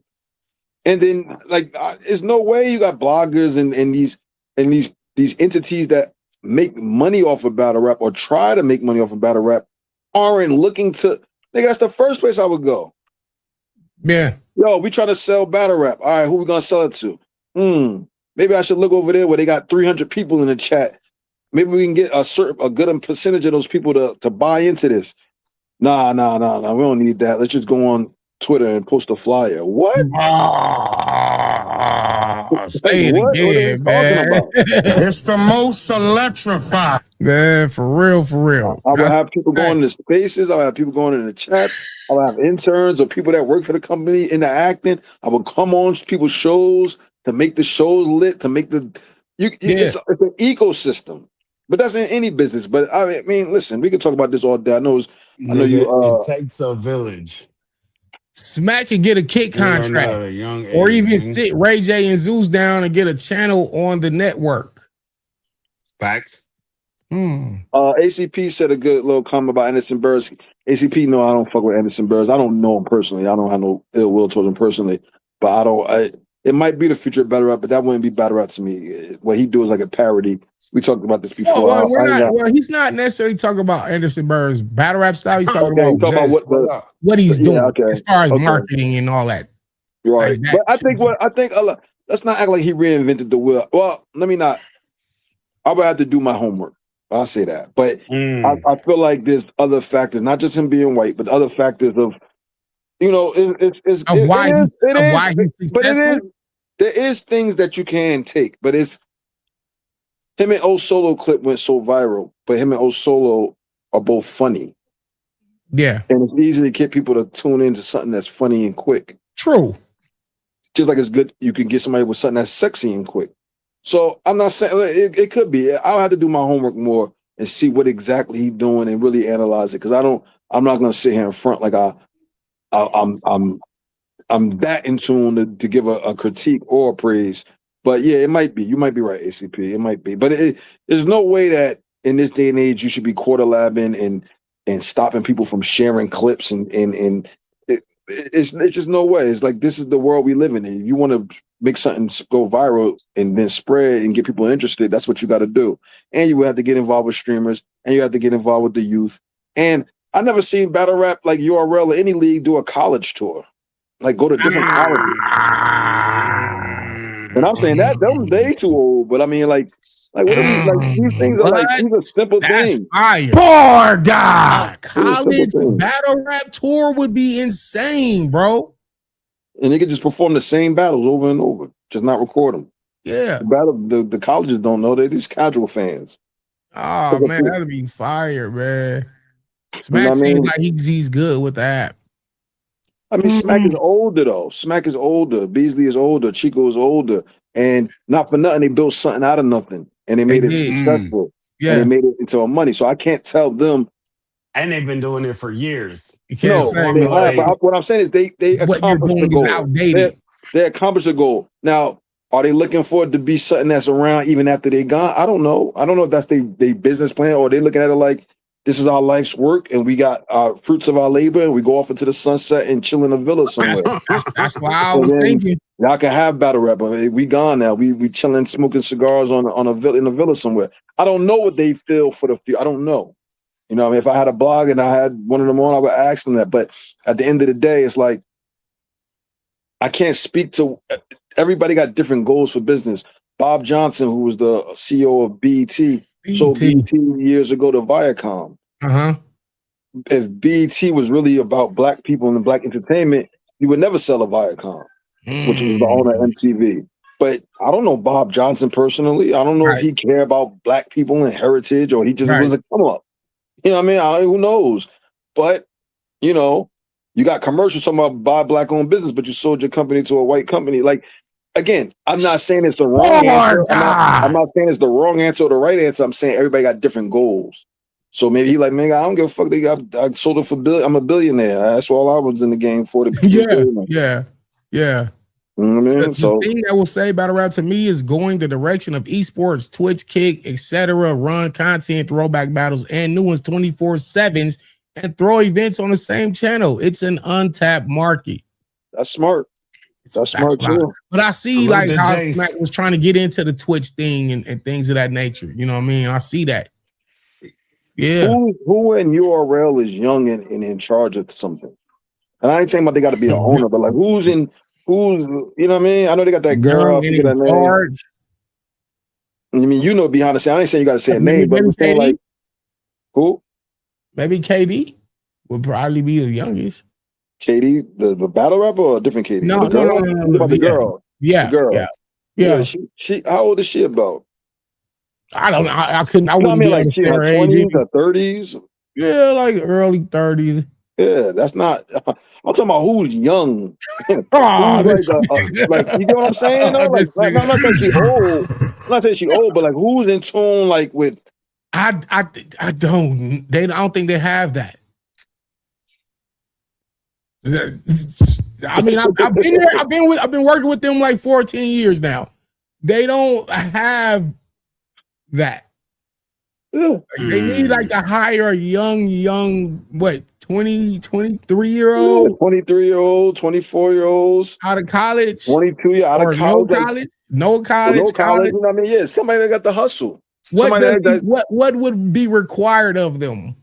I don't know. Have their ear to the latest fashion trends, their ear to the streets. Listen, my homegirl, I'll give you an example. My homegirl, she ain't really my homegirl, but she's my homegirl. She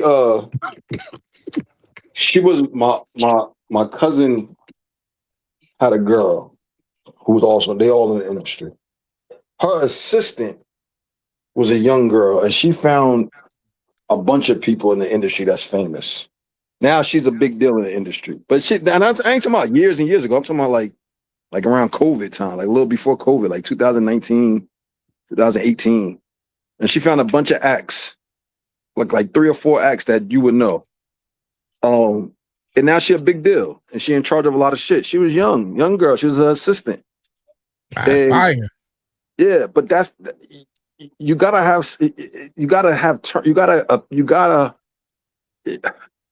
evolve. Now, again, if that's what they care about, they may not care. They might just be like, "Yo, man, battle rappers here be, we just here to carry the culture. But when we hang it up, we hang it up. That's to whoever out there next to pick up the pieces." I don't know. I don't know what they would. I don't know. You know what I mean? But you have to cross. It's a million things. We can go on and on, but it's a million things. But you got to get younger. You got to get in tune with the new, and you gotta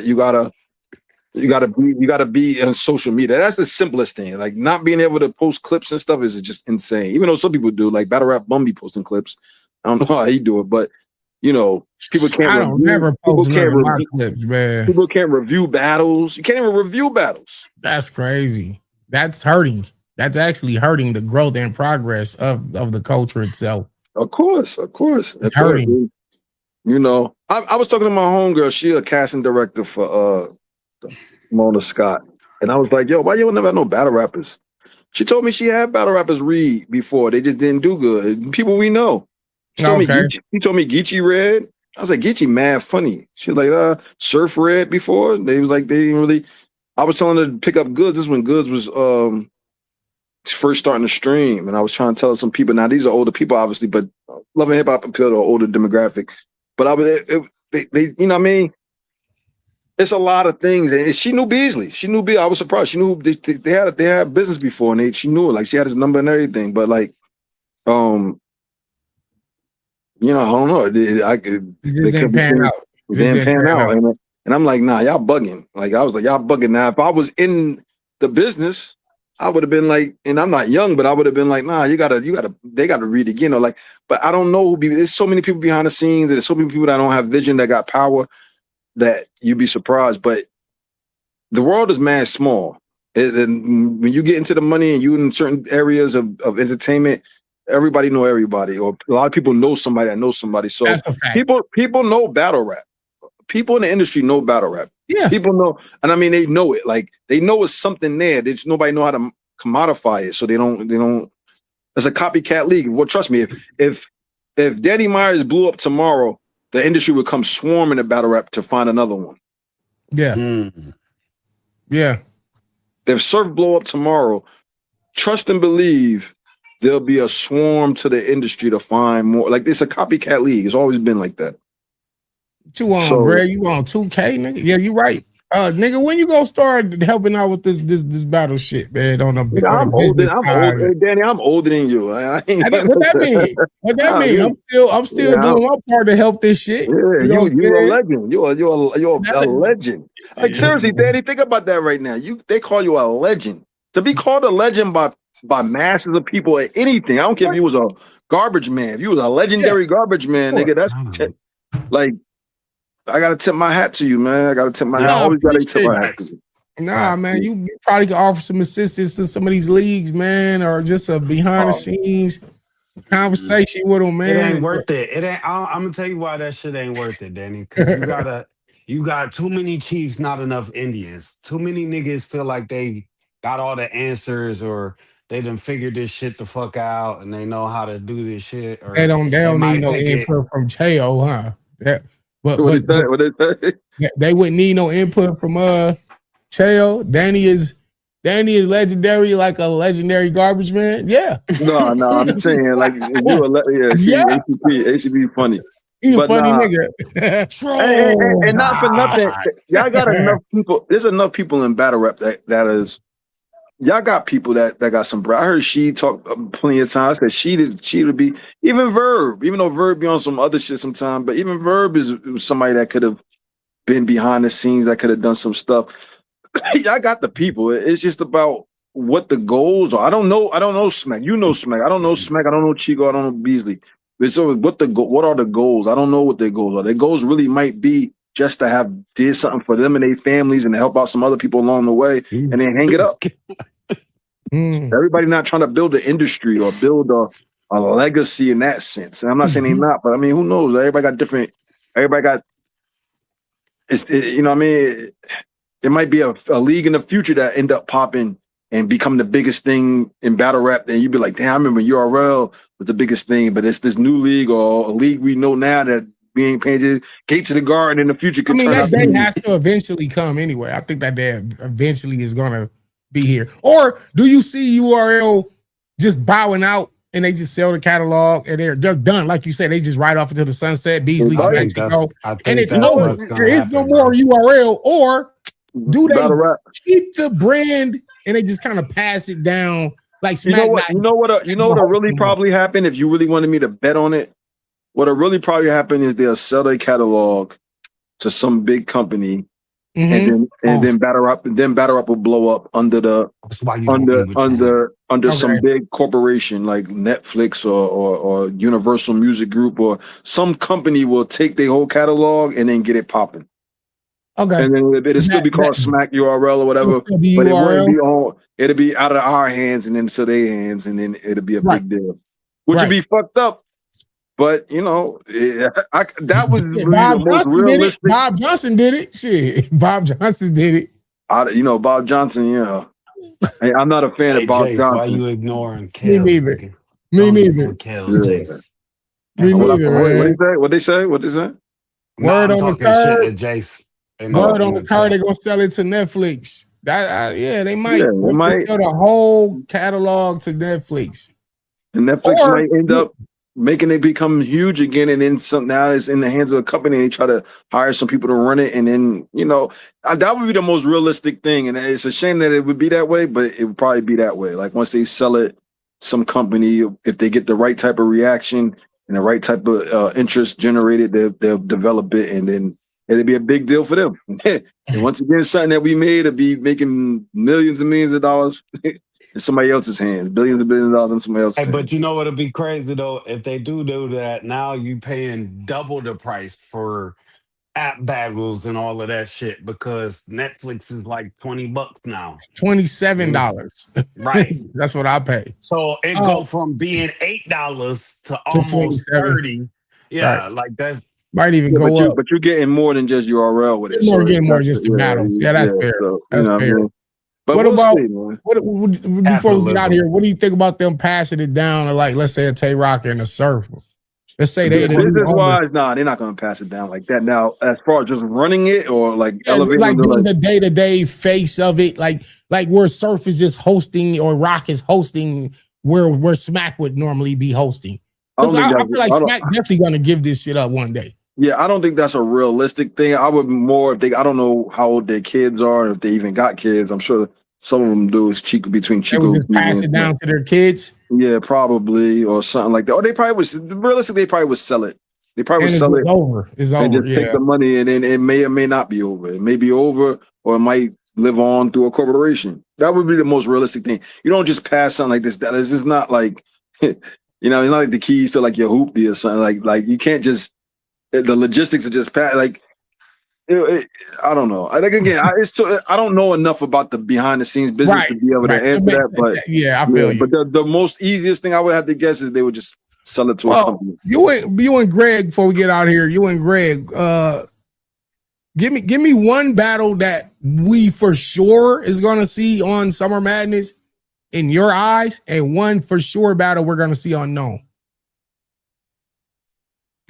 Like it would just be ridiculous if the battle wasn't on the card. Like what battle you see?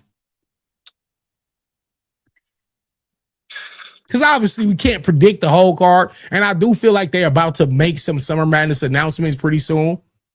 But what's one that should guaranteed be on the fucking card?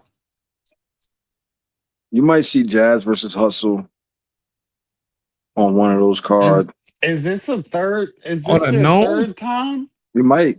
I mean, I don't know. I don't know what type of. You said Nitty versus Sheed. That's a good one. Whoever said that. That's a known battle. I think that's a known battle. I mean, you got to ask yourself this: what mega matches do they? I mean, I'm not one of those people that say there's no more mega matches. There are, but I don't know what would get people to be like. See, we at the point where now when we see these cards, we like, damn, that ain't Summer Madness or that ain't a known. Yeah, I know. We at this point where they would either have to do fan service like a Lux versus Danny. That would make people go crazy. Like, oh, I can't believe Danny finally got Lux. Yeah, or they had to do something or they had to do something like the big matchups like Lux and Hitman or Mook. Lux and Hitman, yeah, Mook and Surf. Yeah. Mook and Surf. You know what I mean? Something like that. Yeah. But I don't know. I don't really know how many of these. I don't know where the priorities of URL are at right now. I don't know what they prioritize. It's hard to gauge too. It's hard. Yeah. To gauge it seemed like it seemed like they working on a new talent, but as far as trying to sell out a big venue and really sell out, you got a bunch of the biggest stars are like, who they gonna battle? Who is a Rum Nitty gonna battle? Rum Nitty gonna battle mad people. Right. Nitty and Eazy. Nitty and Eazy for a Summer Madness, I guess, or Nitty and Sheed. Because I told and Mook and Nitty, because I said, yo, you damn near out of big battles for sure. Like you're almost out. So Eazy coming back to URL. That's what you're saying? I heard it here first. No. Oh God. Nitty and Clutch, Danny Lux versus Danny. I feel like me and Lux should be a volume battle. I don't. I No, want to no, see me no, and no, Lux no, in a no, no. Listen, volume listen, listen to me. Listen to me. small room. Listen to me, Danny. Put us back on the big screen. All right, for sure. If you versus Lux, hold on, I'll wait till you. If you versus Lux would have happened, that would be a Summer Madness known battle because of the way you could. That's a sellable battle. It's a sellable in the sense of we can't believe this is finally happening.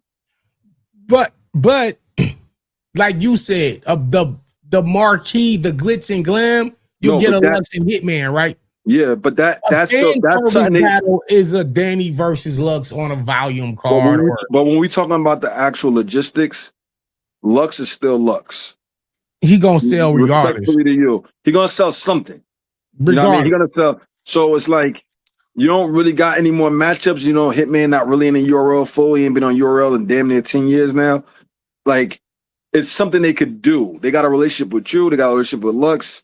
They could get it done. As opposed to like it can be done, yes. They can't, you know what I mean? They can't do business. Work. Ooh. You like that? Klutz versus Twerk. Y'all keep talking about Klutz, man. Y'all know I'm not a fan of Klutz. I'm not a fan of Klutz. I'm not a fan of Klutz. What do you mean? I'm not impressed. What is it? What is he missing? What is it? What is people? He, hold on. What doesn't he have? Be clear. People love Klutz, so he got whatever he got going. He doing it right because people love Klutz. They keep telling Klutz this, Klutz that, Klutz it. Y'all love him. I don't jack it, but you know what? There's been people I didn't like in the past that I end up liking. So you know, I do not see the hype for Klutz. I do not see it. I do not be mad. Like, yeah. I'm not okay. All right, cool. But again, you agree as far as Gnome and Summer Madness coming up. It's do you see Sue Surf rapping this year, like battling this year, or is that a next year thing? You know, that's a great question because I don't know how long it takes for Surf to prepare and do his thing, but I don't know if he got enough time. I don't know if he was already in the, they was already. I don't know. I would assume. I mean, Surf not being on whatever next big card would be insane. Like, let's say they throw Gnome and Summer Madness in the next 4 months. You could get off if like he not on Gnome, but then you announce him for Summer Madness. But if he not on either one, that's kind of insane. It's kind of insane. It's the biggest thing. It's the biggest draw you got.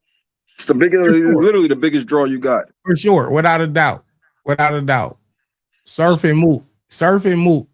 If they announce Surf and Mook, that'd be a huge thing. It'd be huge. Bigger than Mook and Eazy. Hell definitely. Okay, for sure. Like y'all don't like Capo style, but the majority of people rock with him. Shank Prezi, what's good, bro? Shout out to Shank Prezi. What's good? Poor God. Shank. I'm chilling, man. I know the show was on. I was like, oh shit, it must be late. No, I haven't battled Iron, but Iron, I don't know if he's coming back. Shank, I be seeing these YouTube streets all the time. Shank, man, you just, you know what I mean? What we doing, Shank? What we doing?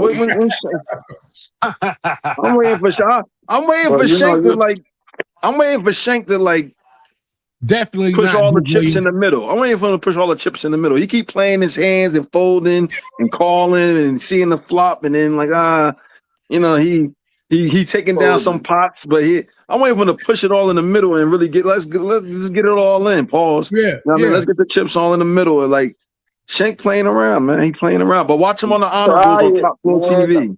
Yeah, shout out to the Honorables. I'm trying to wear different hats and shit. Like, you know what? Let me take my talents over here and try this little acting shit out, man. Don't nobody feel like, man, listen, man, this battle rap shit could be overwhelming. I'm already old as shit stepping into this shit. So my tolerance is like, man, come on, man. Y'all know my story, man. But y'all know I'm not knocking at the doors, yearning and begging for battles. And you know what I mean? Like, I let it happen organically, man. I like seeing my other guys win and prosper and shit. I know how it is with me. I know where regard people hold me at. So I don't feel like I gotta jump out here and prove nothing at this point. But it's still fun for me. So I'll indulge if if it come knocking at my door. But I ain't out here, So in other words, you're gonna play your pocket pair raise, take down a little flop, pre-flop bet, but you don't want to push all the chips in the middle. Because that's what we said. We know you cool, we know you got bars, we know you chilling and you're a team player, but it's time for Prezi to really like. But it don't. I told you it don't be rapping. It ain't rapping. I could sit here rap, come up with words. It's just words. It's the exercise of ability. It's moving around. It's being on. It's being on these lives. It's shutting my baby up so I can even be able to focus on what the matter I at hand know. is on her. I got It's you. trying not to look I know. cringy. We're trying not to look cringy for wifey. Hold on, I'm about to get on battle rap shit. Hold. Cut power down. Cut it down. Like, and then I'm over here. What happened with Sue Surf? What Sue Surf do? It's like that shit is gay in the house. No, You know what I I'm saying? know. So But it's like, we're just saying we your talent is appreciated. That's what we're saying.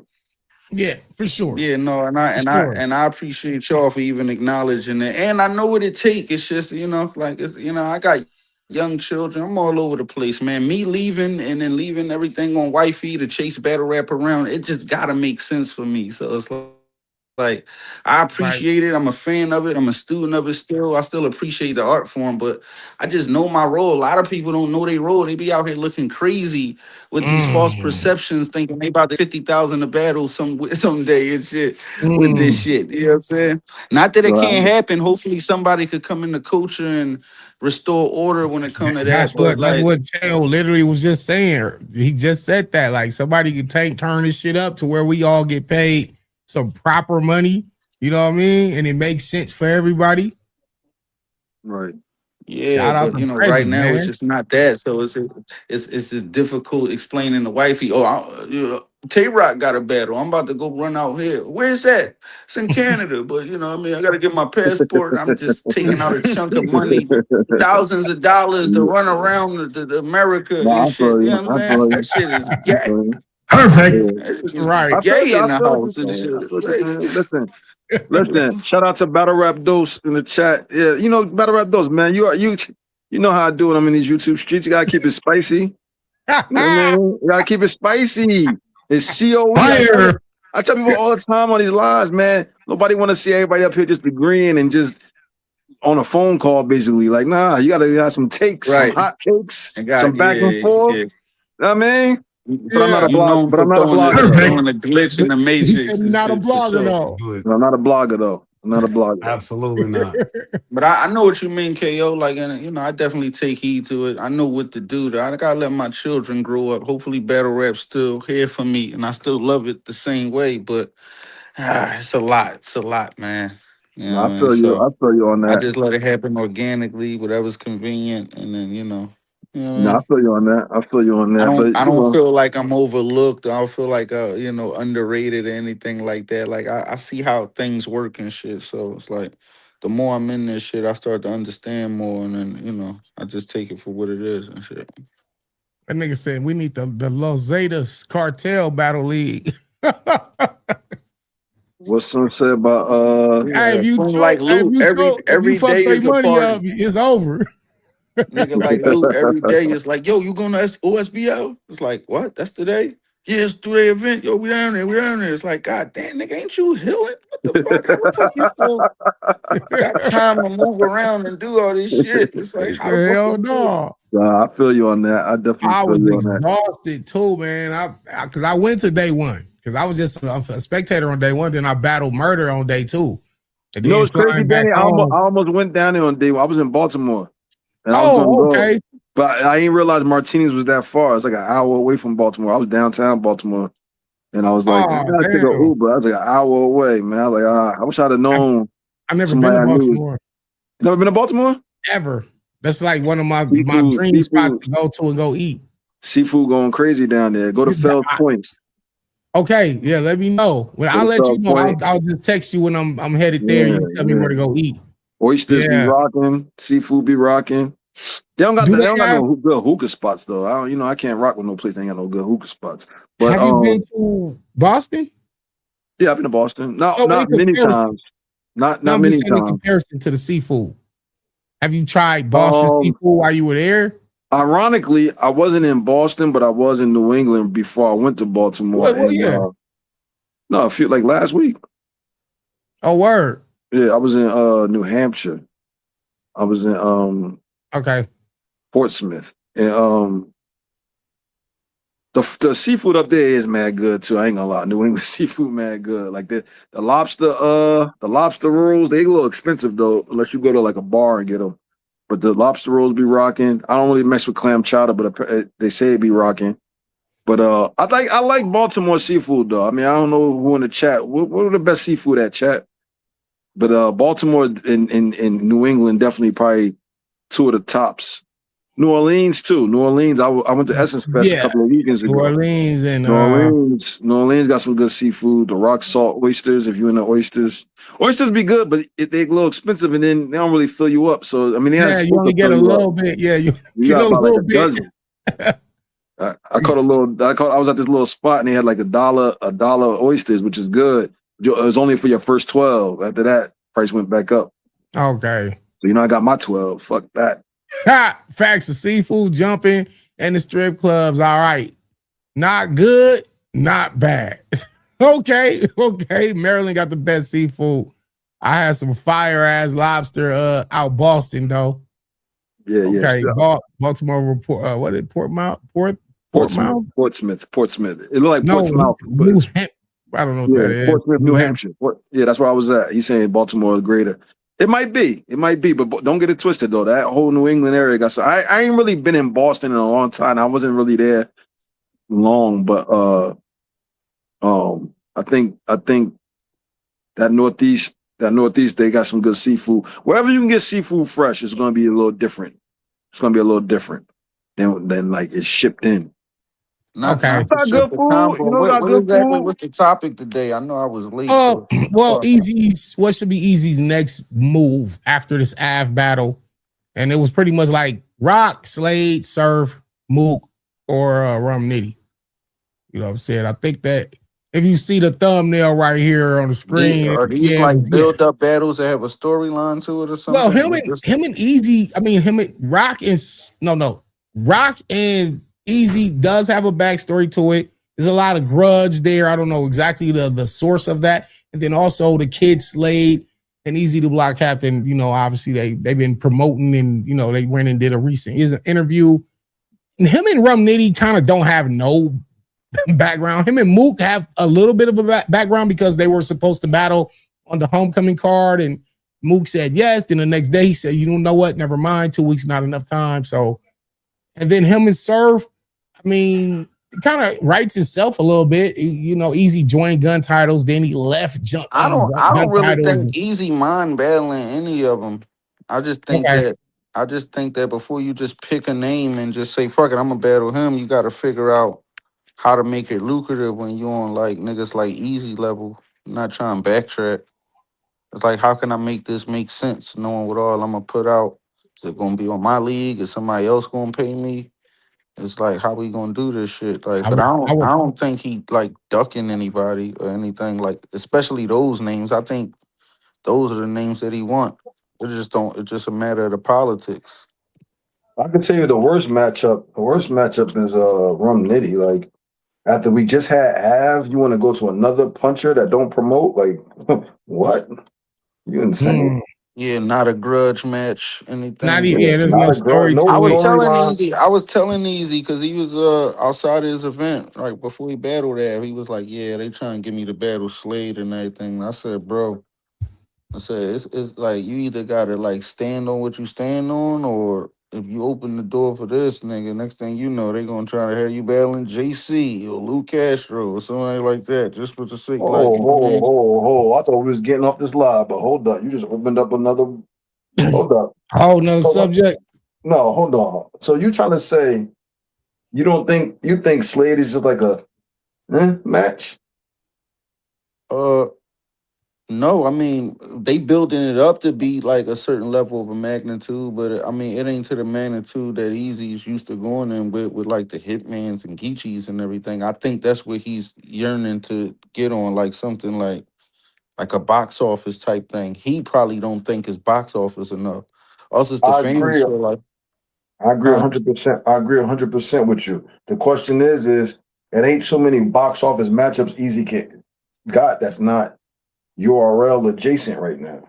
Right. Understood, and that's Right. where he's kind of like in limbo right now because like he done set the bar high and got kind of like used to it and like content with that.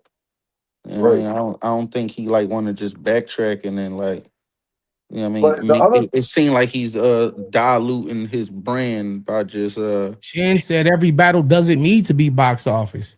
Do good y'all point, agree? yeah. Ken. No, I agree. That's what Some I was battles about are to. I just was dope about to battles. allude to that. I was gonna say, do we want to see Easy give somebody a shot? Like, cause we keep talking about notable names or just like big Right. names and shit. Like, what if he just Like a newer guy.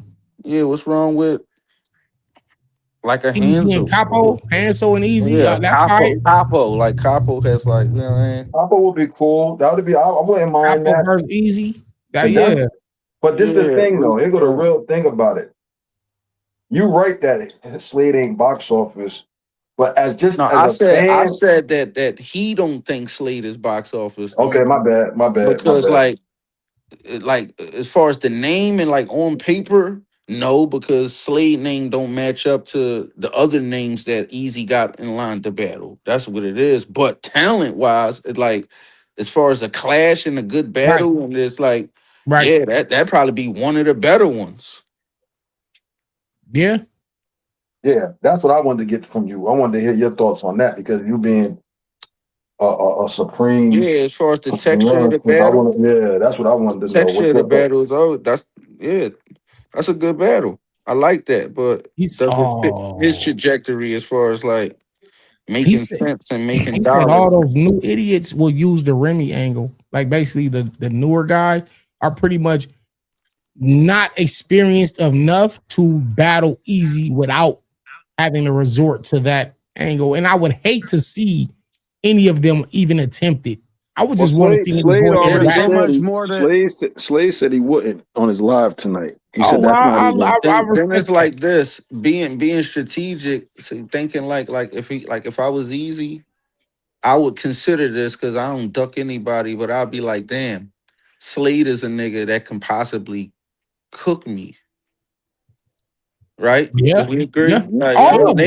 either All of these one, niggas they can could cook him pause, for they sure. could win. I was about to say beat each other. They could win either one of them, but like. Is Slade one of the more dangerous ones out of like who else we Out of the got? name, Rock, Mook. Who else? Who else who's is the on this most list? dangerous is No, Mook. no. Who's his options? Show him you got Rock Okay, Move. hold on. Let me see. It's right there on the screen. It's Nitty, Mook, Tay Rock, Surf, and Slade. Don't forget Arsenal. He said Arsenal too. Okay, So Arsenal. And you can put Lux too, for real who's shit. the easiest battle? Fuck the name. Damn. Who's the easiest battle out of everybody right now? mm-mm. This is about to None be a of them. funny Well, conversation. there is no easy You said battle, but none if of there them. none of I these don't think battles is none of easy, them battles but will be This is gonna easy. make you mad, KO. But I would say Surf, That's crazy. Surf the not easiest talent way. wise, just ring rust wise. That's a good counterpoint. But I Yeah. would say it's gonna be a cheat code when Surf come back. He might get a whole round just on the comeback. That first round is gonna be ridiculous. They gonna Anything that sound good gonna sound great. Anything sound great gonna be off the meter. So who would be the easier opponent out of all of them? This might make you mad because it's your man, but it might be Oh, Tay Rock, and it's not because of the talent. It's because of whatever the angle might be. the behind the scenes and all. It's a lot of I him agree. and Tay Rock. But Tay Rock is Tay Rock, so I'm not saying it's easy on a skill wise, but I think he could. It's a lot. He could. There's a lot Right. of You ways he talking could about attack. table of content. Yeah, I, You exactly. talking about content for content. I agree. I think it would be. I think it would be Tay Rock What for like if you're easy, you feel like I'm a cook rock with all I know. That's how because you feel. yeah, that's what I'm Yeah. thinking. Yeah, Not yeah. even just all Nettie he ain't really know. Yes. Even just the fact that Tay-Rock story. Yeah, no, it ain't as much to attack. And then you got to imagine Rock, his strengths is his weaknesses is his strength. Rock, somebody that's been loyal, and he been smacking them with Gunner, and then like Eazy done bossed up, and it's like you've been here all this time, and you got a cake, and I just here came in. There's a lot of ways to attack him. But Tay-Rock, it's not that Tay-Rock not bossed up. I mean, what is it that Eazy got that Tay-Rock don't? Eazy got a lead, No. Tay-Rock got a lead. Like you know, it's all perception. You know, you get what I'm saying. I'm not saying none of this is fact. I'm saying this is the attacking how point. he could paint it. It's how but would that work though? Would that work when we know what it is in real life? No, hold on. Eazy say, "Oh, I got a lead." Oh well, I got a lead. Like, what is he about to say? That's gonna like. I'm just asking the question. No, that's a good kind. Yeah, I'm not saying it's 100%. I'm just saying I would have said Rum Nitty, but like you said, he don't got his. It's not as much to attack Nitty about. It's just gonna be bar for bar, and Nitty could bar up. So it's like Nitty. I think Nitty definitely could. I think he can attack Tay-Rock. He got I think what I mean? Tay-Rock, but so like. This is a delicate situation. I think that's the point of all of this. It's battle rap discourse. It's barbershop talk. Listen, man. Tay-Rock. I think we would all agree that Tay-Rock is just the better rapper.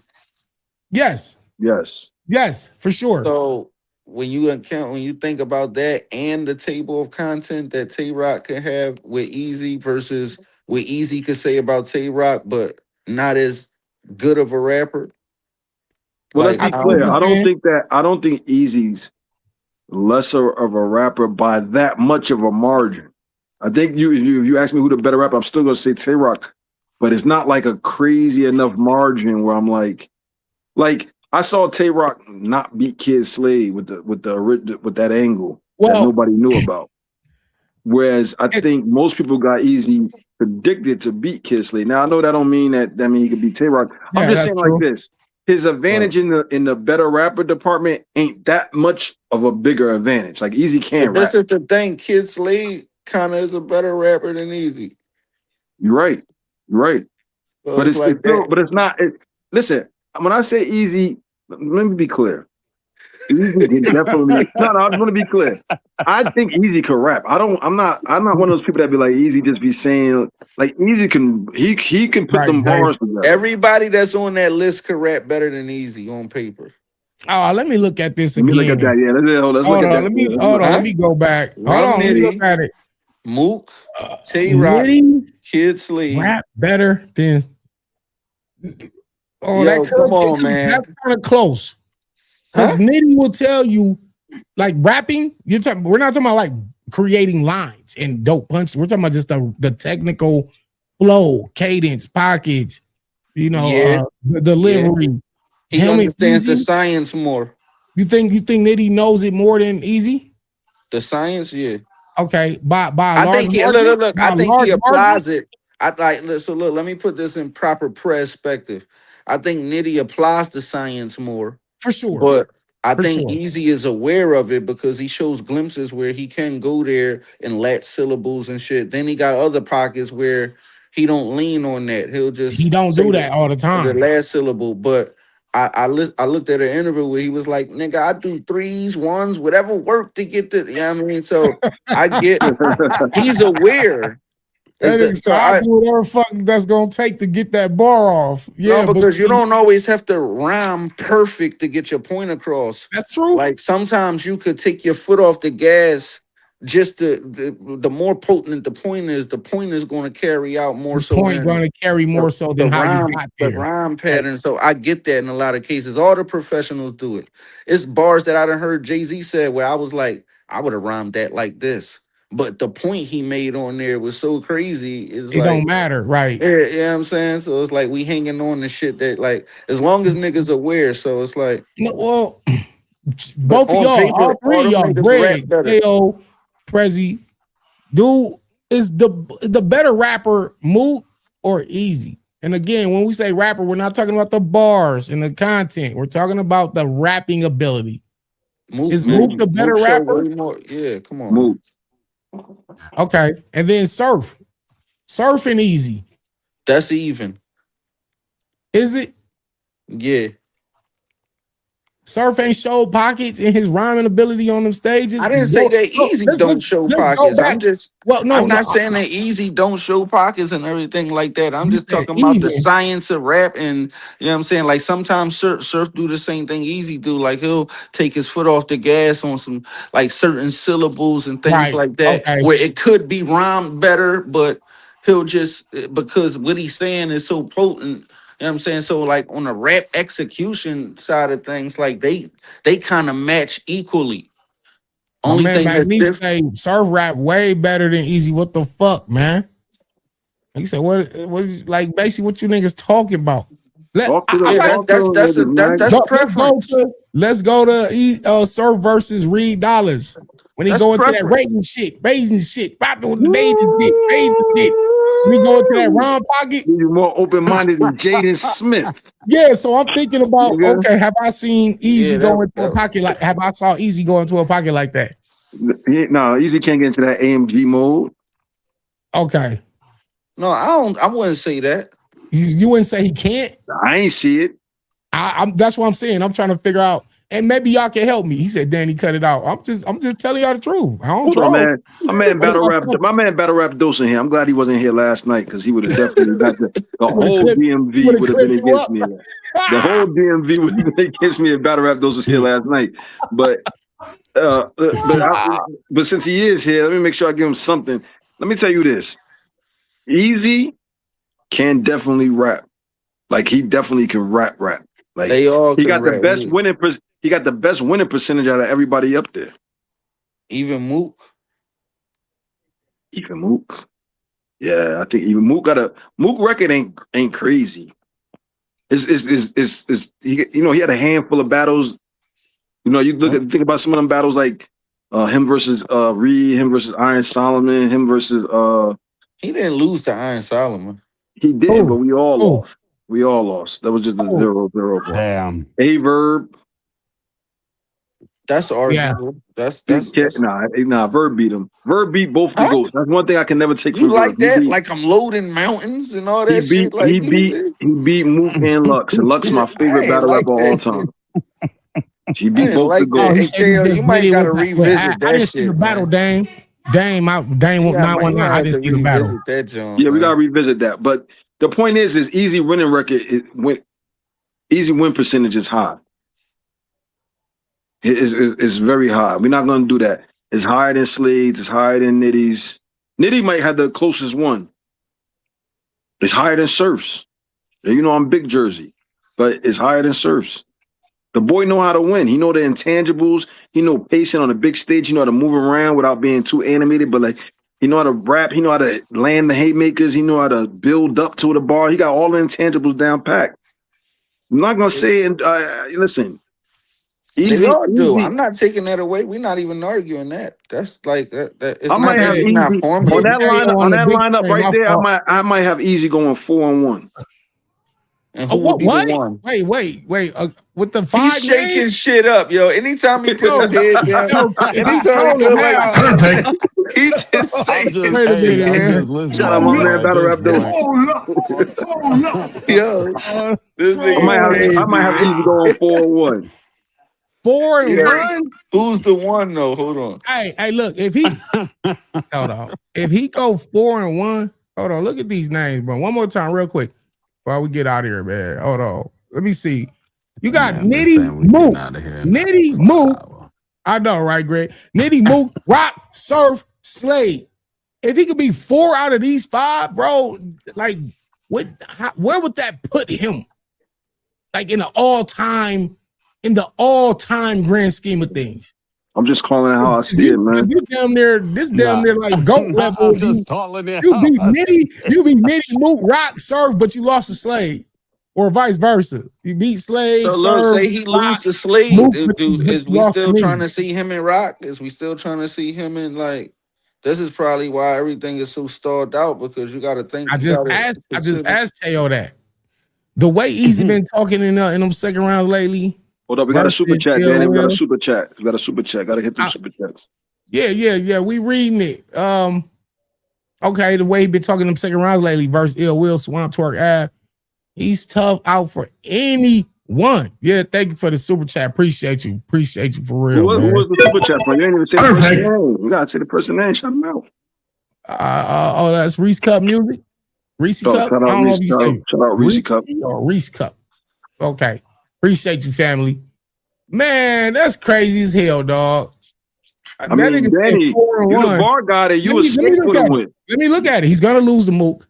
You the bar guy that you escaped with a win. You barely, there was a close battle. Hold on. And by the way, I only rapped too many rounds. He rapped like 330. I only did 32 bars per round, bro. Like if I rapped 330 the same, he rapped, it would have been more clear on my side. But anyway, so listen, the Remy shit. So the Remy shit is burnt out, or does it get new life? It's burnt out. New life after the whole I'm single shit. No, I didn't really get that single shit wasn't. Listen, I don't want to get into all that, but I didn't take that to be nothing more than her just wanting to keep her shit private on Angie Martinez. I'm confused, I didn't yeah, but can it be weaponized? He says I'm E-Hive, so okay, I'll still support him. We're not together no more, but I'll still support him. Or I'm E-Hive as that's still my man. But then you said you're single. I don't know. She said she's been single since she been separated, and we know that ain't true. So it's just she on the radio. Angie Martinez, that's New York shit. She knows she's just keeping it private. As private. I thought it was obvious, but the answer is how the fuck you keep some viral shit private? In other words, what I'm saying is she didn't want to revisit the open Angie, and then it goes into, well, who's this, and then what happened with it, like. Just that's how I took it. I thought it was very obvious, but apparently a lot of people didn't see it like that. But to answer your question, yes, it can be weaponized. Yeah, okay. And Mook of all people on that list.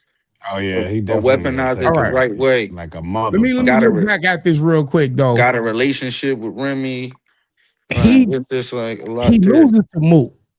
He beats Rock. Hold on, we talking too loosely about the beat Rock shit. Like, hold on, like we acting like Rock ain't Rock here. Like he just beat Rock. I'm thinking he had a real. If he can beat any of these people on this thumbnail right now, I'm just being realistic. I feel like he could be Rock. How y'all think he got this winning percentage beating? Hold on, how y'all think he got this? Hold on, how you think he got this winning percentage that he got? He went up against his resume. Ain't no walk in the park. Think about all the people he done battled. What? Hitman, Twerk, K-Shine, T-Top, Danny Myers, Cortez. T-Top, the UM tournament, which I had him beating Fonz. Like, listen. All right, let me ask you something. Like Rock, not Rock, K-Shine, Chess, even Danny. Even though, do the app got him winning? The general consensus got him winning. Who? That's a good question. I think most people would say Danny won, but I don't know what the app. I don't know what it is. Or any of them. Chess, K-Shine, all of them. Like who? What the general consensus? He beat K-Shine. He beat Chess was like a tie, and I always say that's the closest you gonna see a tie. Oh, he beat Calico. Yeah, he was a tie, right? Hold on, I thought that was debatable. He's undefeated on the app. Okay, he said he's undefeated on the app. Okay, Rock lands a lot of punches. It will be too much for Eazy. I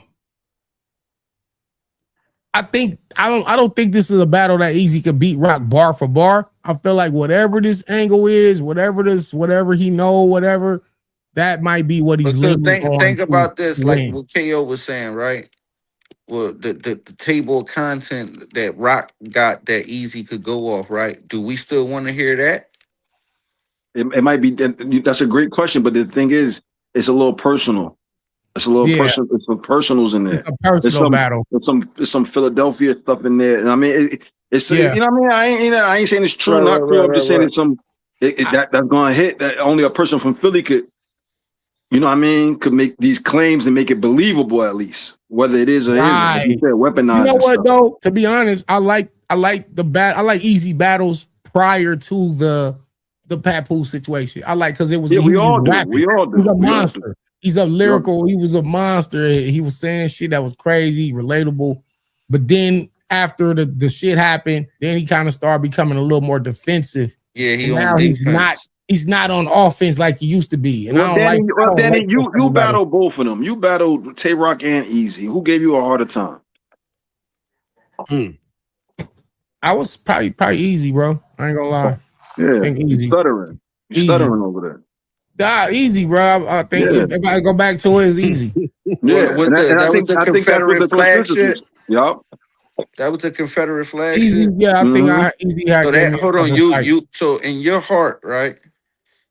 You like that better more than Domino's? What the Domino's that he said he gonna make my daughter? I didn't like that bar at all. Perfect. Fire, Sonic Boom. This nigga. You need it now. You need it. Know what he doing. He know what he doing.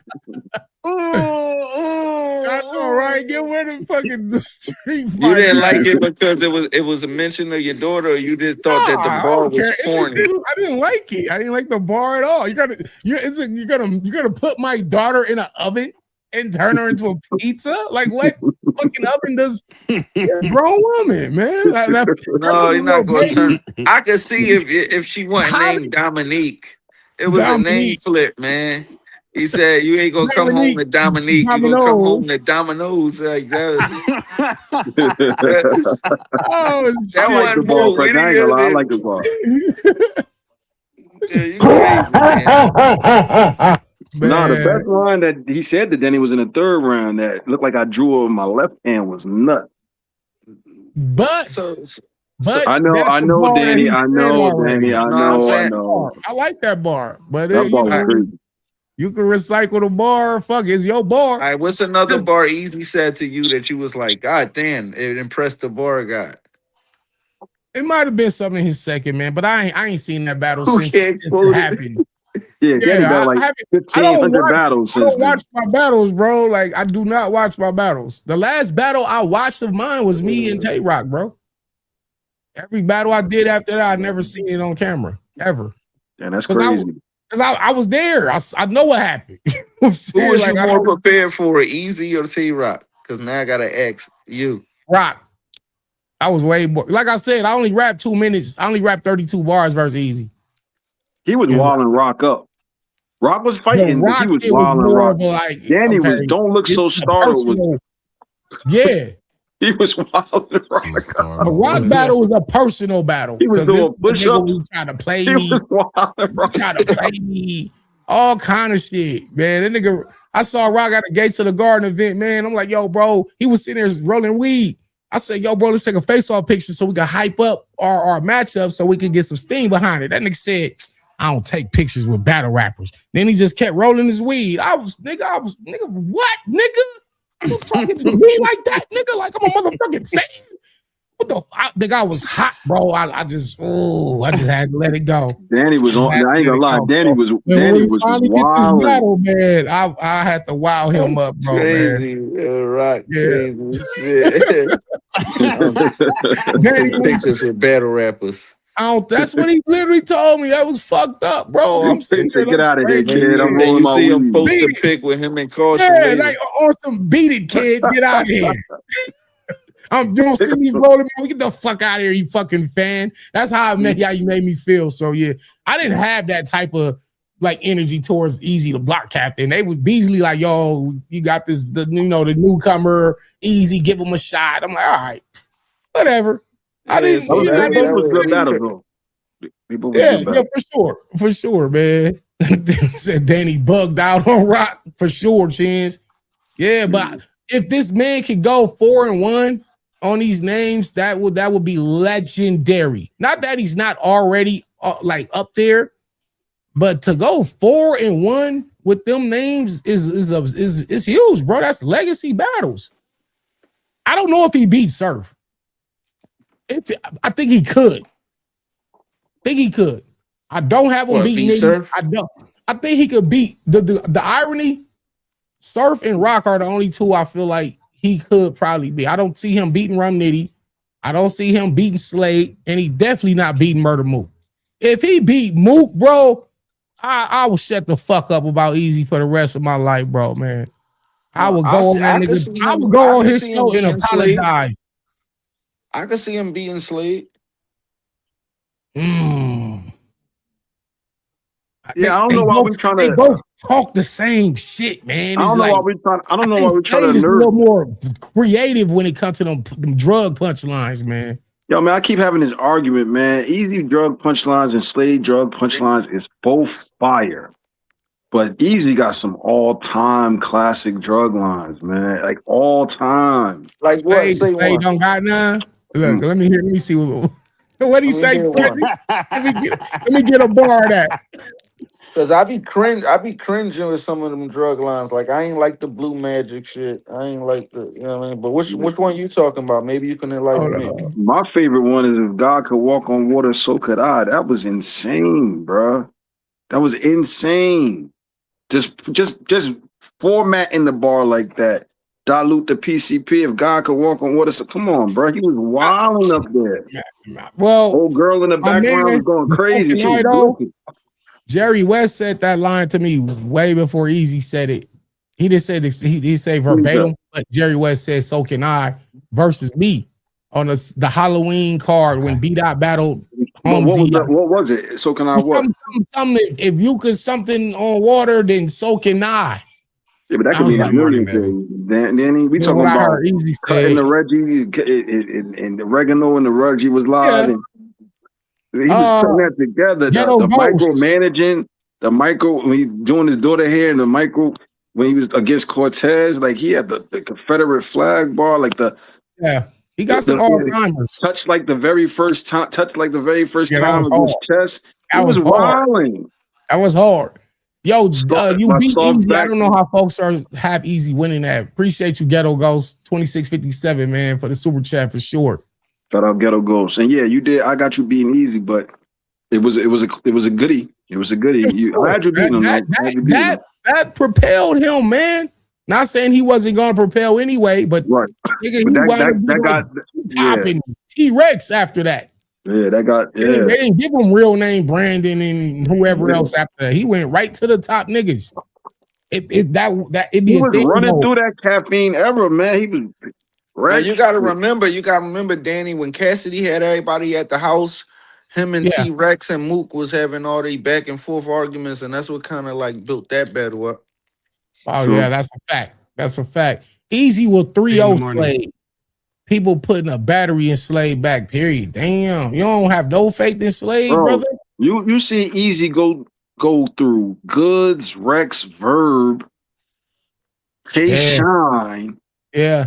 Calico. Yeah, let me get that man a bar guy. Bar guy. Go ahead, Eazy. Man. I don't hate you, brother. I don't. It's never no Eazy hate on this channel. It's all love. Well, you know what I mean? You beat him, man. Because you beat him. That's why you saying that. It's easy to show love when you beat somebody. He'll tell you he spoke. If you talk to him, he'll say he 30 me. Thank y'all for talking about raps and not spending too much time on the drama Reese Cup music, man. Appreciate you, man. Yeah, that's what this platform is about, man. Just straight rap. I don't care about the drama shit, man. Appreciate you. The Confederate bar was whack as fuck. Where the fuck is there gonna be a trap house in the hood with a Confederate flag? You're not in the hood. He in a small town, locking it all in. Out there with them best folks. Performance is Hitman. No debate. He was going crazy against Hitman. Oh, is that a better performance than him in chess? Nah, the chess battle is like a magnum opus for both of them. Like they both was. That's as close as you're gonna. That battle in the Chilla Jones versus JC is the closest you're gonna see to a tie in battle rap. And Rum Nitty and Iron Solomon. That's like a fucking tie almost. But if I had to edge it, and it really is it really is a tie to me. But if I gave it to Iron. If I had to edge it, I would have edged it to Eazy. Only because it's a slight dip in the third round by Chess. Slight, very slight. Very slight dip. Cheo is signed to the trenches. Oh, God. I'm signed to the trenches. Tell the fucking truth, Cheo. I'm stating the facts. Are you compromised? Are you a spy? Yo, you know what's so crazy is I'm an Easy hater when I'm on Easy lives. I'm an E-Hop when I'm on other lives. I can't win. He said he was in the trenches. That's what McNeef said. He said he was. They on your top, my boy. I said a bar went over his head. The trap is in Pottsville. Okay. Nitty and Ab was like a tie to it. Well, almost, but Nitty won the Ab battle. Yeah. Slight margin. Man, punch that like button, y'all. He said, what the fuck? He a double agent? Bar guy. Yo, Jace, you get a bar guy for that, man. I told y'all this shit months back. I said this nigga Teo is he up to something. I can't put my finger on it. The nigga's an assassin. The nigga travel the world, different countries for no reason. Danny, like, what are you doing out there? What are you doing in France? What are you doing in Japan? Hey, Danny, when you finish with battle rap and you start writing books, because I can tell you a writer. You can make when you make a little series about a hitman that's into battle rap. Just make sure I get a little something. His name gonna be Teo. I promise you, his name gonna be Teo. I'm talking about some money, nigga. I ain't talking about. I got you. For sure. Pottsville's a good city. I don't know. I do want to see Eazy on one of these upcoming cards, though. It's gotta happen. And like he said, it'd be crazy not to see Surf on either Gnome or Summer Madness. It's possibly that it won't happen, but it don't make sense though. Yeah, it's possible because he's doing the music shit. He got him and Wyclef got a song dropping Friday. He's busy. You know what I'm saying? So salute to Surf and everything he got going on. If battle rap has to be on the back burner for him to get to this bread, then I'll support that. Fuck battle rap, nigga. Get to the bread. You know what I'm saying? Come back to this shit when you feel like it. In the meanwhile, Eazy the Block Captain in the Slade battle, I feel like that should be next. I think it's like the logical step. Y'all done went back and forth. Y'all done went and did an Uncle Ra interview, but then y'all don't battle. It's like, what was all that for? Like, come on. Like, yeah, I think that should be the next battle.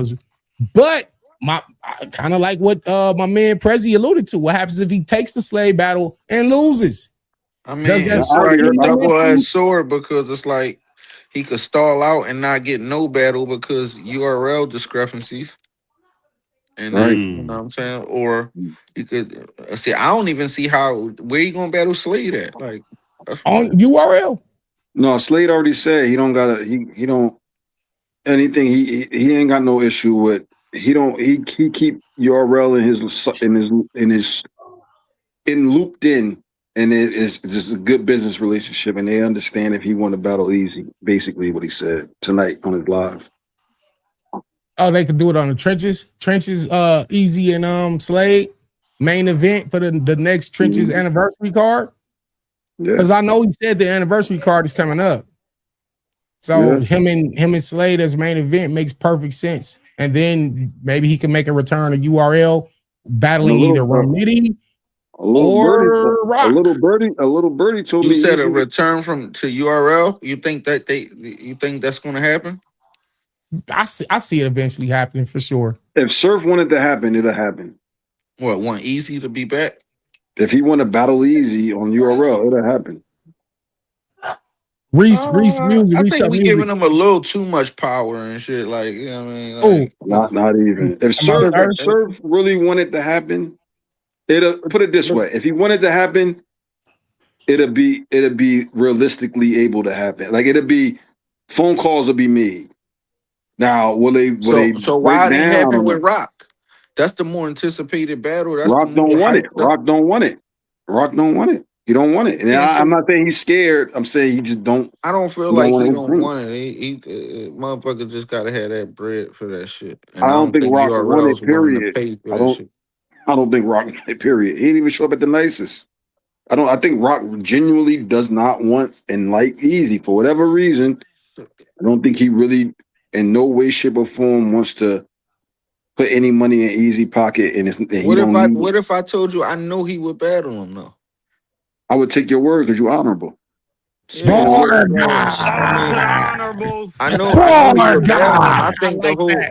think the hold up is smacking them ain't paying for that shit. They ain't giving them that bread. I mean, or putting them on the platform. and any other platform gotta have that bread for Rock. Oh, there you go.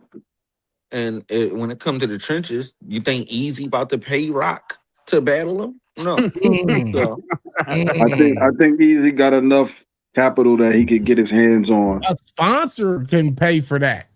That he could get it. Definitely wouldn't put no money in Rock pocket. Anyway, Chael Hitman is the bigger stage. Stakes were higher with Hitman. To perform like that versus Hitman, you got to say that's better than chess performance. No, that's what my man. I would agree. I would agree with everything you said, but if you just ask me to rate the performance, it regardless of context, the performance on the chess battle was like legend. All 3 rounds, damn near all balls on all sides. Like, they was booing Hitman and shit. Like it was a lot. I was there. Clap cautious skeleton cheeks, man. You funny as hell. But listen, even if he did hit caution, it would have been. I would hope it would have been before her and Rock. Oh yeah. So if that would have been Eazy's angle, then it's I don't care. So what? Yeah, I don't even know if that was ever said, but I'm just saying, like, even just knowing that conversation. Yeah, I'm just saying it's they all know each other. I'm sure there's a lot of things that we, the public, don't know. You know what I mean? Right? It can get messier. You know what I mean? It's something that, and if I'm Rock, I understand. It's like I don't even need this. I'm Rock. I'm God. Right. Like, I don't need this. I don't have to stand for this. I don't have to sit here and listen to this shit. Right. Real rap. You don't. Like, it ain't like Rock don't got nothing to prove. How much you gonna pay me to listen to a nigga say he did so with my girl, or one of his homeboys did something with my girl? So what, nigga? Or anything, just anything that might come up, and he might be like, I ain't about to. But this the thing. Niggas already said that to Rock though. That's not new shit. I know, but it might be more. I don't know. I'm just speculating. I'm speculating. I'm from Philly. There's gotta be something. There's definitely something that I feel like Rock don't want said. He probably would have worried about that. He done battled other Philly niggas that really know caution way better than Eazy. Okay. Poor guy. I don't know that. You know what I mean? I don't know. Better Reed Dollars. No, I'm saying I don't know like Reed. Like I would think Reed is from a different generation than Caution and Eazy. You know what I mean? Like I don't know. And I feel like Reed ain't even that type. Just because they one was more notable than the other, don't mean that they don't have a rapport. You know, to fit the city, everybody done ran into each other and been on the same chitlin circuit. True. That's a good counterpoint. Good counterpoint. So it's like though Reed Dollars, he was active young. So it's like, of course he, you know what I mean? But like that don't mean that him and Caution. Right. You know what I'm saying? Point I'm trying to make is like Caution is a real Philly chick, so whatever. So it's like Rock done battled plenty of Philly guys in Philly, other places. Used that angle already. Yeah, the thing is, the niggas that he battled wouldn't be able to craft that as devious and as slick and as evil. Weaponize it like as you said earlier. Why not? They didn't. They didn't. Because it's probably not nothing to say. Maybe they just more solid. Or maybe them niggas is solid and ain't gonna. I'm not saying there is not. I'm not saying there is anything there. But if there was, these niggas probably just more honorable. Shout out to his God. Danny wants it to be true. No, I actually don't. And his battle rap. So, you know, in battle rap, anything could be true. If it's worded right, a nigga can just lie to a nigga can just make up some shit. Like Danny and his boo. Exactly. But it's the same with Rock. His heart. You know what I mean? Rock him up. Rock got a whole shitload of shit to go off when it comes to this. And that's where we end tonight's show. Thank you, Chael, for that. Well, you see, I ain't say the name. You see, Greg, then I just, got not a move in these YouTube streets. Anyway, Greg, Greg ain't do nothing. Salute to y'all. We back tomorrow night, man. Stay tuned too, because August 8th is not this week, it's next weekend, man. It's a big card. You got Capo and Ill Will, Danny Myers and Gorilla Monsoon in a grudge match. Loaded Lux, Murder Mook will be hosting the fucking who was that? E Hart and Big Ice. E Hart and Big Ice is a good one. Who you got winning that battle? E Hart. E Hart. Shocking. I gotta go. Shocking, Danny. Shocking. but it's a veteran, man. I gotta go with the veteran. Yeah, I gotta go with the veteran, man. That's what y'all kids call it. My baby mama gonna win, god damn it. You heard it here first, y'all. I heard it here first, man. Salute, I appreciate you, Greg. Salute the president. Salute the Greg. Salute to the bar god. On that M to the B, man. Run that shit back, bro. No, we gonna play the. You said what? Man, we gonna open the show with that shit tomorrow night, man. Run this. Hey, hit me though. All right, for sure. Yeah, I got some shit. All right, cool. The nigga said my BRBM. My BRBM. The nigga said. All right, man. We see y'all tomorrow night.